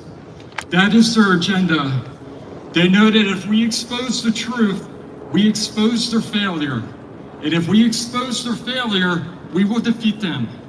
That is why they try to silence us. That is why Spencer gets attacked by the media, by our governor, That is why Jeremy got attacked last night by our mayor, and it is why I got attacked with cease and desist notices telling me to stop doing investigations. I got hate messages from people who claim to be our community, who claim to be our residents. The overall thing that nobody is going to be telling you, and we've been through this for the past 7 years, no one is going to tell you. Everybody's been talking about the future and the past and what we just went through. What you're going to go through over the next few years is going to be very difficult. And the reason for that, and Alex is coming up next, the attorney leading the case, is we're going to have to learn something called immunity. These people are allowed to talk to us like this. They are allowed to lie to us. They are not our friends. They do not care about you. All they care about is their headlines. They only care about their campaign. Mayor Bass is looking for her new election. Gavin Newsom wants to be president. That's his dream. Ever since his alleged Wonder Bread years. You guys got that joke.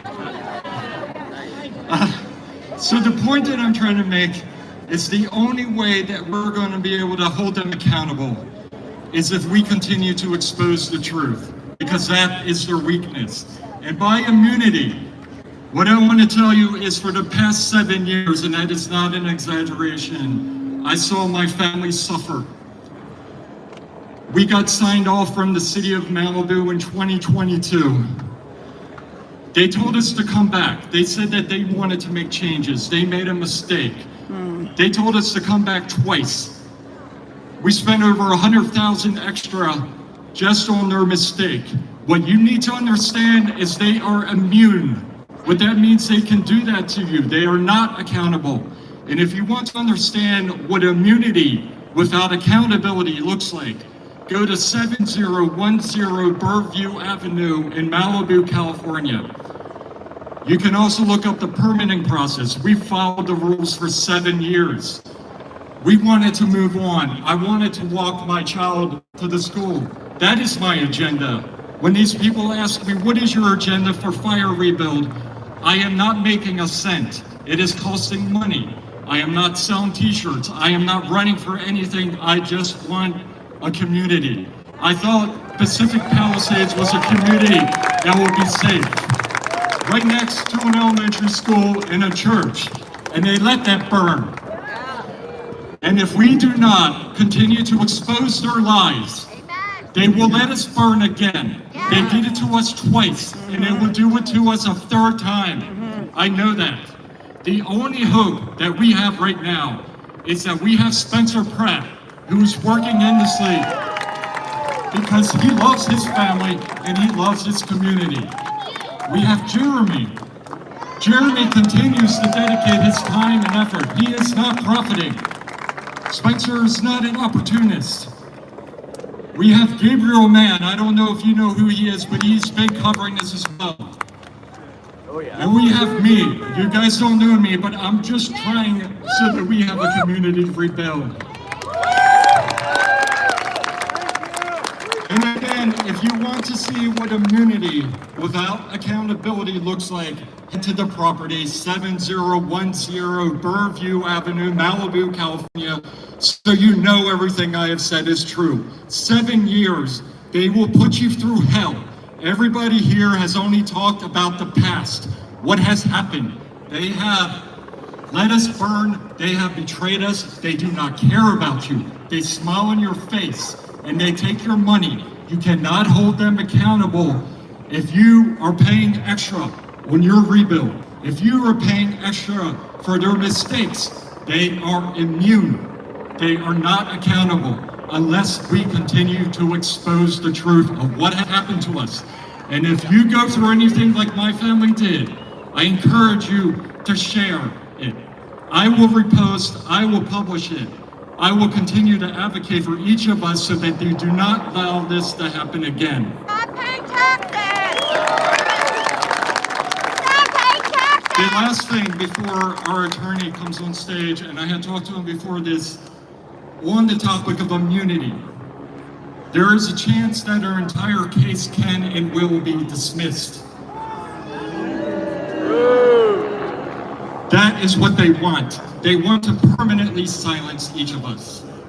And if they get away with that, if we are not at that courthouse, if we are not here like we are today, I understand that there's 10 conflicting events today for headlines. If we have one united group at the courthouse fighting for our justice, I believe that we will make through this. We'll make it through. That we will get through that court hearing, that they will not dismiss the case. Because we cannot allow this to happen to any other community again.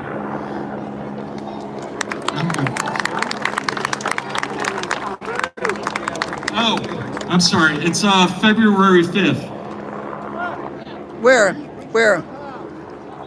February 5th at the courthouse, downtown. Okay. Our attorney will go through it. I didn't have that written down. I don't have that memorized. I apologize, but it should be February 5th at the courthouse. I just really, I'm not a public speaker.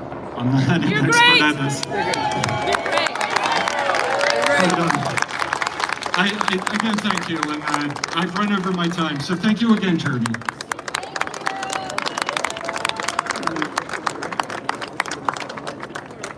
All right, here comes the microphone experts.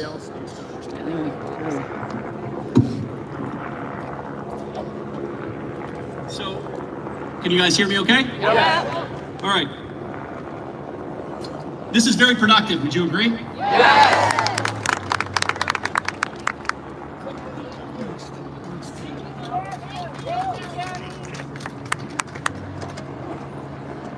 Yeah. All right.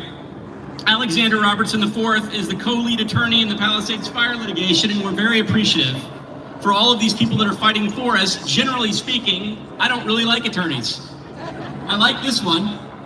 Robertson is one of the top-rated attorneys in California with over 2 decades of experience handling complex multi-party cases. He is one of the lead attorneys in the People versus the City, state, and other related parties as pertaining to the Palisades fire. Before Alexander knew who I was, he answered my emails in 15 minutes or less. I thought that was pretty cool. So I want to introduce Alexander Robertson. Come on up. Some people call him Trey. I don't even know if it's appropriate. What do you prefer?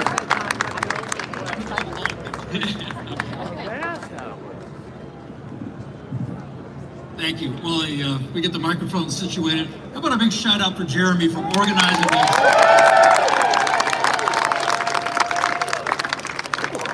$40,000 out of his own pocket, he gets accused of being a profiteer.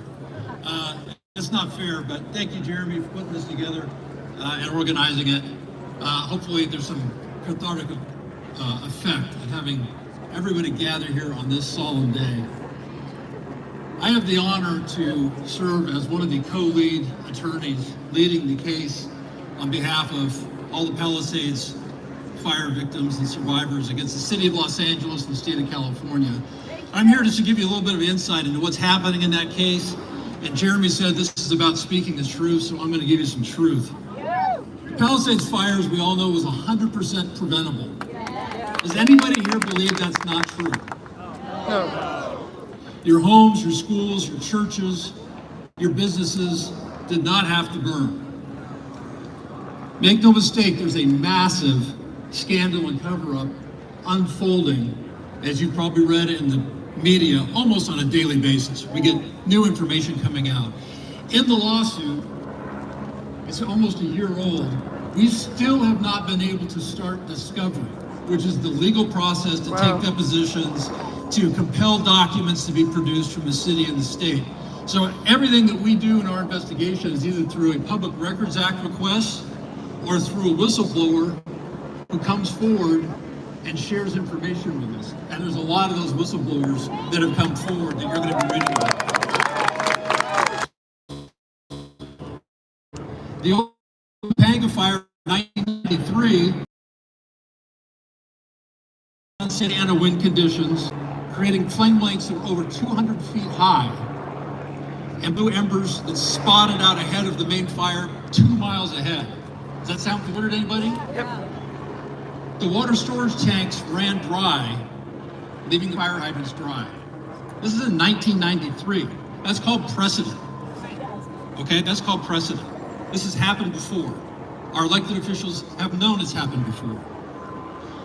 In the state park's own manual, published in 2012, they say the following, and I'm quoting, "Due to topography in the Santa Monica Mountains, fires can spread rapidly and extensively when Santa Ana winds are present. Santa Ana winds in excess of 90 miles per hour, combined with steep terrain and north-south alignment of canyons, promotes rapid fire movement." So the state of California's own documents prove that they were aware of these dangerous fire conditions and that this type of a disaster could happen.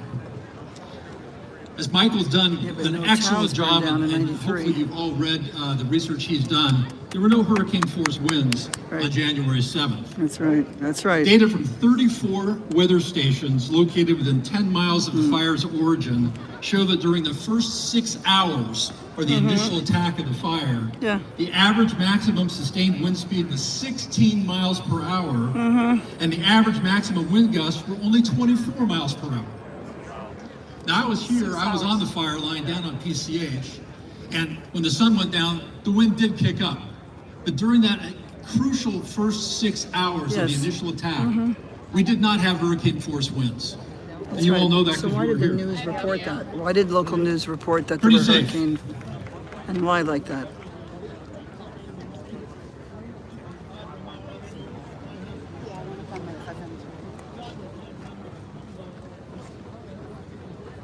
Yeah.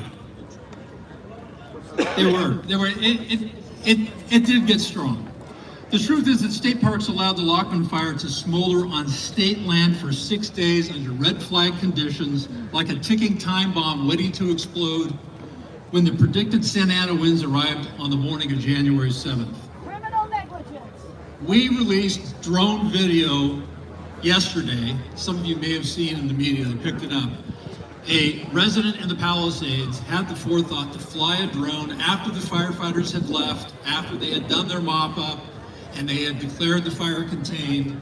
He flew a drone video, and he recorded at 8:37 a.m. on January 1st, a column of smoke coming up from the southern edge of the burn scar of the Lockman fire.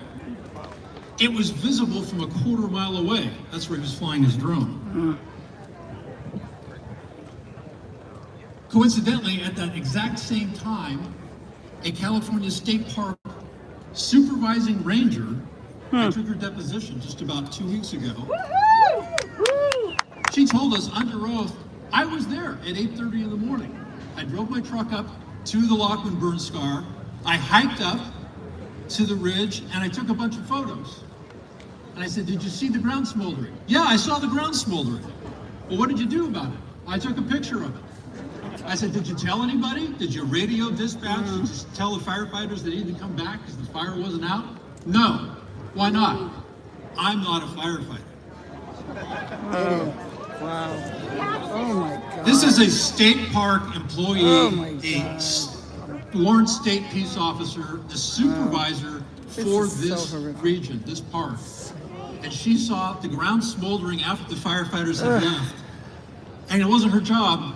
So she just got in her truck, drove back to Malibu, and finished out her shift. This is the type of evidence that we're getting in this lawsuit. The LADWP wants you to believe that draining the 117 million gallons out of the San Ynez Reservoir had no effect on the fire hydrants running dry.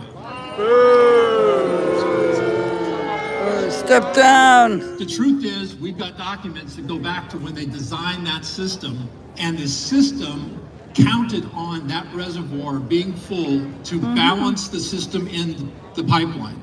Without that reservoir and without 117 million gallons, they had to pump water all the way down PCH and all the way up Palisades Drive, and they lost pressure. The DWP wants you to believe that keeping their power lines, their overhead power lines energized on the day of the fire didn't contribute to the destruction of the Palisades. The evidence that we have obtained is that DWP did not shut off a single power line Oh in the my Palisades on God. January 7th Oh or my January Lord. 8th. Oh my God. We have video, thanks to many of you and our clients and the news media, of power lines falling to the ground, arcing, falling onto homes, setting them on fire, falling into flammable brush, starting additional spot fires that all merged and turned into this urban conflagration. The governor's independent investigation, and I use air quotes independent, Oh Lord. and the highly edited after action report from the LAFD won't tell you the truth because they're more afraid of liability than accountability.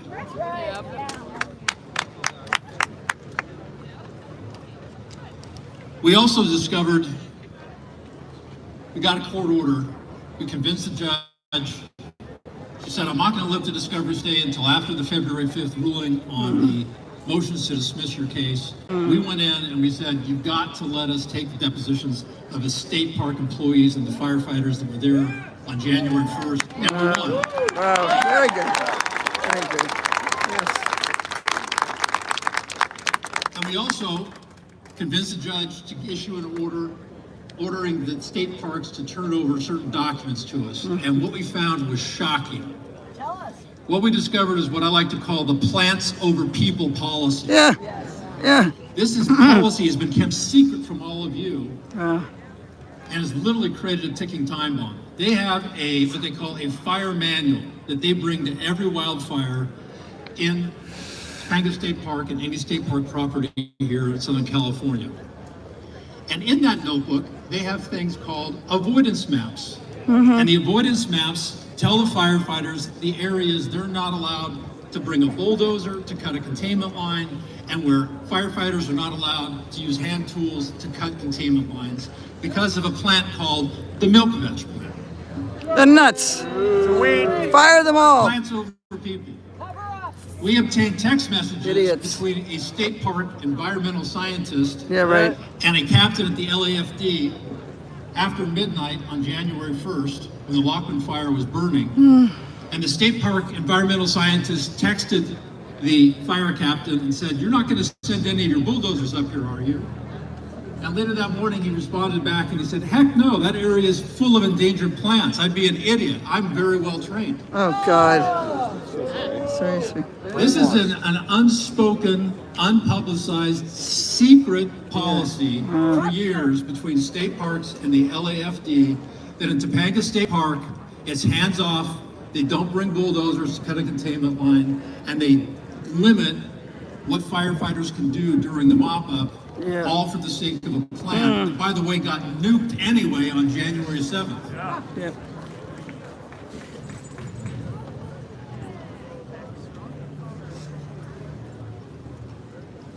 During the depositions of state park environmental scientists, we also learned that on January 1st, after the firefighters had finished putting the fire out, they thought, the state park's environmental scientists grabbed firefighters, we have video, we have photos of it,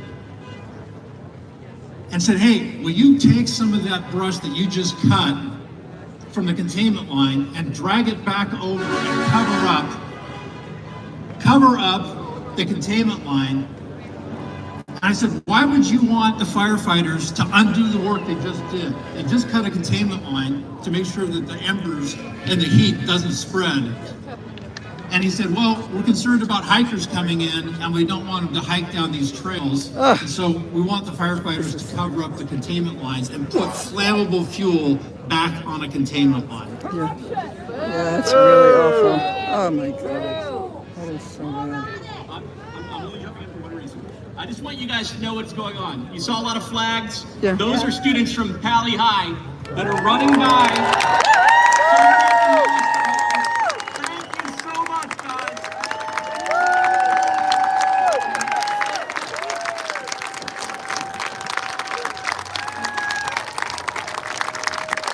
That's great. Those are the students from Pali High. I love. Wow. We also learned during his depositions of the state park employees that they asked on January 1st that the firefighters roll up their hoses. Ah! And And the reason they did that is they said, well, there was a fire years ago and the firefighters left the hoses for 18 months and we didn't like it. So we wanted to make sure that they hurried and packed up and rolled up their hoses. That's exactly what they did on the morning of January 2nd. Wow. They came back and rolled up their hoses. Yeah, those people gotta go. And you've all read probably in the media that some of these firefighters, brave firefighters, have come forward risking retaliation from their department. And have said that they were ordered off that hill, even though they told their superiors that the ground was still smoldering and the rocks were still hot to the touch. We're going to depose those firefighters starting next week.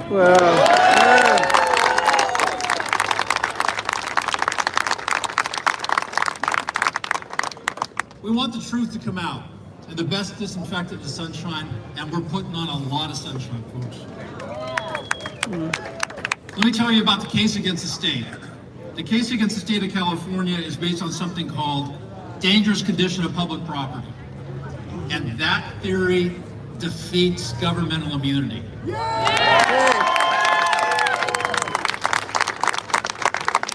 alleging that the state parks knew, because we know from their ranger, she testified she saw the smoldering, she even took a picture of it. State parks knew that there was smoldering embers still in state park property. They didn't do anything about it, and that's called a dangerous condition. The state park's own manual says, their operations manual says, that when there's a fire in Topanga State Park, they have to close the park, they have to inspect it, and they have to take care of any public safety hazard. And they didn't do that, and we think that we're going to win that case.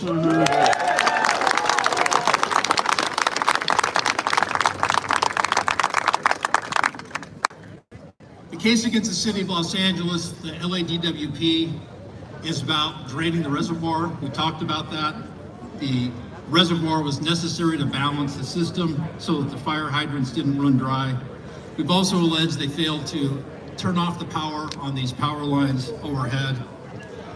Finally, I just want to encourage everybody, Michael referenced it, this is a big fight, folks. I mean, all of us can stand here and we can say, you know what, it just seems so clear and so obvious to us. We're fighting the city of Los Angeles and the state of California. They filed motions to try to dismiss your lawsuits. Wow. There's going to be a hearing on February 5th at the Spring Street Courthouse, 312 North Spring Street, it's the old federal courthouse next to the 101. I want to encourage everybody to be there. It's at 1:45 p.m. on February 5th. February 5th at 1:45, Department 7 before Judge Samantha Jester at the Spring Street Courthouse in downtown LA. Show up and bring your voices, because this is the time that you need to be heard. This is the time when we want to see the fire victims show up and say, you know what, this matters to us. This is important. We're not going away. God bless you. Thank you very much.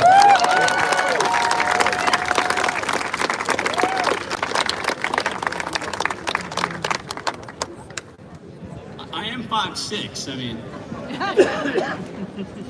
5'6" and a half. I need that. I have a question for you guys.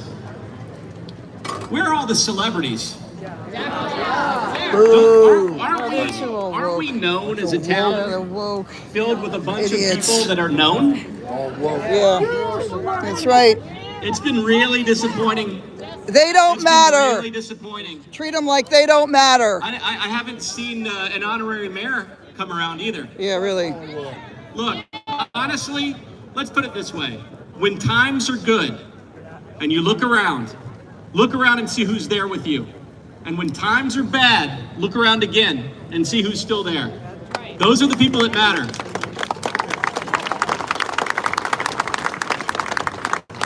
We still love our celebrities, though. I'll be honest. Not me. Not me. I'm with you, man. Listen, Spencer's multifaceted. Heidi's multifaceted. You want to be dimensionalized? Why don't you have an opinion? Then you're dimensionalized. Okay.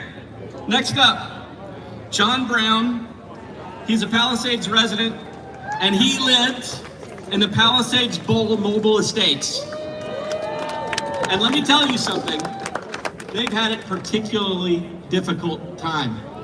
I don't know if everyone's aware, and we wanted to be super inclusive and make sure you heard from everyone, and you can't have this without talking about those guys. Yeah, really. So John Brown lives in a community of 172 manufactured mobile homes located in the Pacific Palisades. This community dates back to the 1890s Methodist camp before becoming a mobile home community in the 1950s.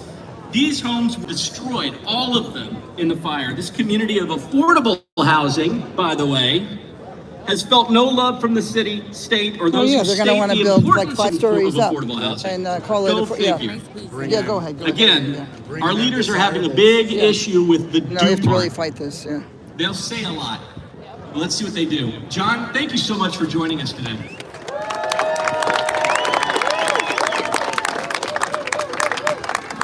Hey guys, John Brown. Oh my God, so good to be here. Wow. It's 12:30 right now. This was a bad time last year. I have kids. I had a daughter at Methodist preschool. I had a son in kindergarten at Palisades Elementary. I was in Marina Del Rey at the time, and I had to drive back and evacuated the kids. And I saw all you guys. We were running around this village, trying to get our kids, trying to get our family, maybe grandparents, and trying to get out of here. And you know, I just want to say that and kind of let that sink in for a second, because you know, I'm having a visceral reaction to this moment right now, and to see you guys. And thank you, Jeremy. Thank you. You know, I asked my daughter, she's now 6 years old, and I think it's so important that we give the kids a voice. The kids don't have a voice. They're kids, right? And they lost all their shit, and their homes, and their schools, and their yoga shop, and their pizza place, their churches, their temples. There was a Beach Street Pizza was over here. Palisades was over there. That's all burned down. And I'm not going to get into, you know, some of the specifics about who's to blame, because these guys have made an incredible point that it seems very, very obvious to me that this was preventable, right? Yep. So I don't need to make that case. We have extremely smart people. Thank God that there's a lot of attorneys in this town. I don't know if anyone's ever said that before. And I guess it would be weird for me to announce my mayoral candidacy now with Spencer, but I'm just going to drop out and I'll get behind him. I absolutely love this town. I'm not a rich guy. I'm not a famous guy. My wife and I hacked our way into this town. I was living in West Hollywood. I said, I found a house. It's like a few $100,000. It's on the beach. It's in the Palisades. And she's like, you are high. What are you talking about? And I said, I'm telling you, it's in this mobile home park, and it's really cool, and the people are amazing. I see some of those people out here. My buddy Ben, who I think he had 80 surfboards, and I think most of them burned, and I'm sorry about that, Ben. And Barry, you know, one of our seniors, we were a mobile home park of, I don't know, I think there's about 25 to 30% senior citizens there, at least. We have to do a survey and run it. And also Tahitian Terrace and Malibu Village, right? So these 3 mobile home parks that were a character. I mean, Jeremy explained the history behind it. We don't want this town to come back as something different, right? You guys want it to come back as the Palisades. Right. And it's complicated. I mean, all the people that were renting, that were in apartments, that are in the Highlands, that were in townhomes, that are in very complicated situations. We need the government. Look, I teach my kids to make amends, not to say I'm sorry and run away, right? My son and daughter, they fight with each other. I'm sorry and run away. No, that's not how we do it. We make amends, and that's by admitting where you were wrong and then making it right. So let's make it right. I want to see the government really come in, and I will say, you know, Tracy Park, Senator Allen, these people have stepped up and really they've tried, and it's such a broken system, and each one of us, we're here, we show up. That's like 90% of it, right? We show up and we'll keep fighting.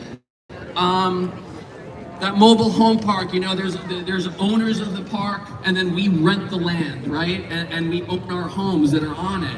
And you know, he hasn't been the most cooperative. And, you know, he also, I think, is in a position where it might be difficult financially. And we need the government entities and leadership to help us motivate them. And so we need to have them continue doing that. And the other thing I want to say is, you know, my kids are at Pali Elementary. LAUSD has been amazing. They have, the day of those fires, we evacuated our kids, and Principal Herman, who is the principal at Pali Elementary, she got on the phone with LAUSD, and it was a Tuesday the school burned. That night was horrific for us, right? We knew what was happening here. I was in Valencia at my mother-in-law's house. We watched the house burn basically on TV. We watched the whole park go down. Couldn't believe what was happening in the Alphabet streets, and that it was ripping through the town. And then on Wednesday and Thursday, we're like, where are we gonna live? Where do we go? The uncertainty, right? People were saying, even still today, so I have uncertainty fatigue. I don't know how I'm going, I don't know where I'm gonna be tomorrow. Where am I gonna be next year? And with Pali Elementary, I will say that they got us over to Brentwood Science Magnet, which was a school that was 80% empty. And they set those classrooms up for us and got us into temporary school for our kids, right? Our kids got in with their teachers, and we got into a temporary situation, which is temporary. And they've been amazing, but we want to come back home. That school is a really important school. I bet you there's a lot of people here, their kids went Pali High, right? People move to this town for the schools. They come here because the schools, the public school system here is amazing because they're charter schools. Look at this, the kind of enthusiasm that these kids, this school have for the town. This town will come back following the schools. They need to be a priority. The timeline has been very agitating, to put it lightly. The Pali Elementary is supposed to come back now, August of 2028. They originally said January of 2029. We pushed them. They're saying now fall of 2028. Village School is saying they're back January 28, right? So another broken system, a public system that moves slower than it needs to. So we need to keep pushing on that. And one of the things that they have not confirmed is what's going on with the standing building. We've been asking them. There's a standing building there. Thank God that it didn't burn down. We can save that building. But what's going on behind the walls? They keep brushing us off. Go into the walls, give us a thorough analysis of what chemicals were. The New York Times just did a huge report on a home in Altadena where they tested the people's hair because the insurance company said they can move home, and the kids had arsenic and lead in their hair. How can you, they're spending $140 million to rebuild the school, which by the way is a beautiful design, and it's gonna be amazing. But look guys, what's with the nickel and diming? Let's just get in there, let's push them. LAUSD guys, let's not find out in 10 years that our kids have cancer, and now our taxpayers are paying for lawsuits because kids are getting sick, right? So let's put maybe, what is it, a few $100,000 to replace the HVAC system, which they're saying they're not going to replace. Insane. Oh my Get into God. the walls. Oh my Let's Lord. take it down to the studs, maybe. Oh my God. My friend Rick Caruso here is taking it down to the studs, right? Private versus public institutions. Let's act like that, right? UPS seems to run a lot better than USPS. So, and then secondly, the school here did not have a full kitchen. It had the food that was served to the kids are microwaved food. We are at Brentwood Science Magnet right now. My kids are eating well-cooked, healthy food. We've asked for them to build a kitchen. They're spending $150 million on a new school. Let's make a new kitchen. Let's give the kids a full kitchen. We have been getting so much pushback on this. It doesn't make, how many times have we had to say in the past year, this doesn't make any sense. This doesn't make any sense. Let's start making sense of this. I will say that the residents from the mobile home parks are going to get together at 1 p.m. today across the street from the park, and Palisades Renewal Center is an amazing place. Please lean into that, guys. If you need any kind of help, I've been going there because my head needs it, and I feel that it's an amazing place. So Palisades Center on Nebraska, I hope you guys know about that, and sorry, I know I went on a little bit, but love you guys so much. Thank you. I live in West LA, and my HVAC was black from the fire, and my car vents, I had to take it in. They showed Listen, me people have the something to walls say, were they should black. say it. And I'm All in right, next. Westside Village from the fire. Sheriff Alex Villanueva. Yep. The 33rd Yep. Sheriff of Los Angeles County. He was served from 2018 to 2022. He's the first sheriff to unseat an incumbent in over 100 years. Ooh. He served LA from 1986 to 2022 total, and before that, the U.S. Air Force and the Army National Guard. He asked me if he could stand up here and speak, and I said, okay, but at least please give a little insight as to why we don't have our very own Palisades police team. Yes! So, We want Sheriff, we're very appreciative that you're here today. There's so many people who are not. All right. All right. Right side. There you go. All right. Thank you, Jeremy. Thank you, everyone, for being here. And I extend heartfelt condolences for those who lost a loved one on January 7th, both here in Altadena. 31 souls that were lost. And I can tell you this right now, every single one was preventable. There is no excuse for that. One person was responsible for evacuations in LA, and most people don't even know this. That was the sheriff of Los Angeles County. He was on vacation in Carlsbad while your mayor was on vacation or doing whatever they were doing in Ghana. So the people that were responsible for handling this were nowhere to be found. And I'm gonna real quickly draw you back to 2020. The Board of Supervisors decided that the sheriff shouldn't be the director of emergency management. They want to replace it with a bureaucrat, a bean counter. So they did that in big fanfare, and here's the LA Times article. And it says, supervisor removed Sheriff Alex Villanueva as head of emergency operations. And this is what I told the Times back then 5 years ago. He said the change would only cloud the lines of communication and add an unneeded layer of bureaucracy to life or death matters.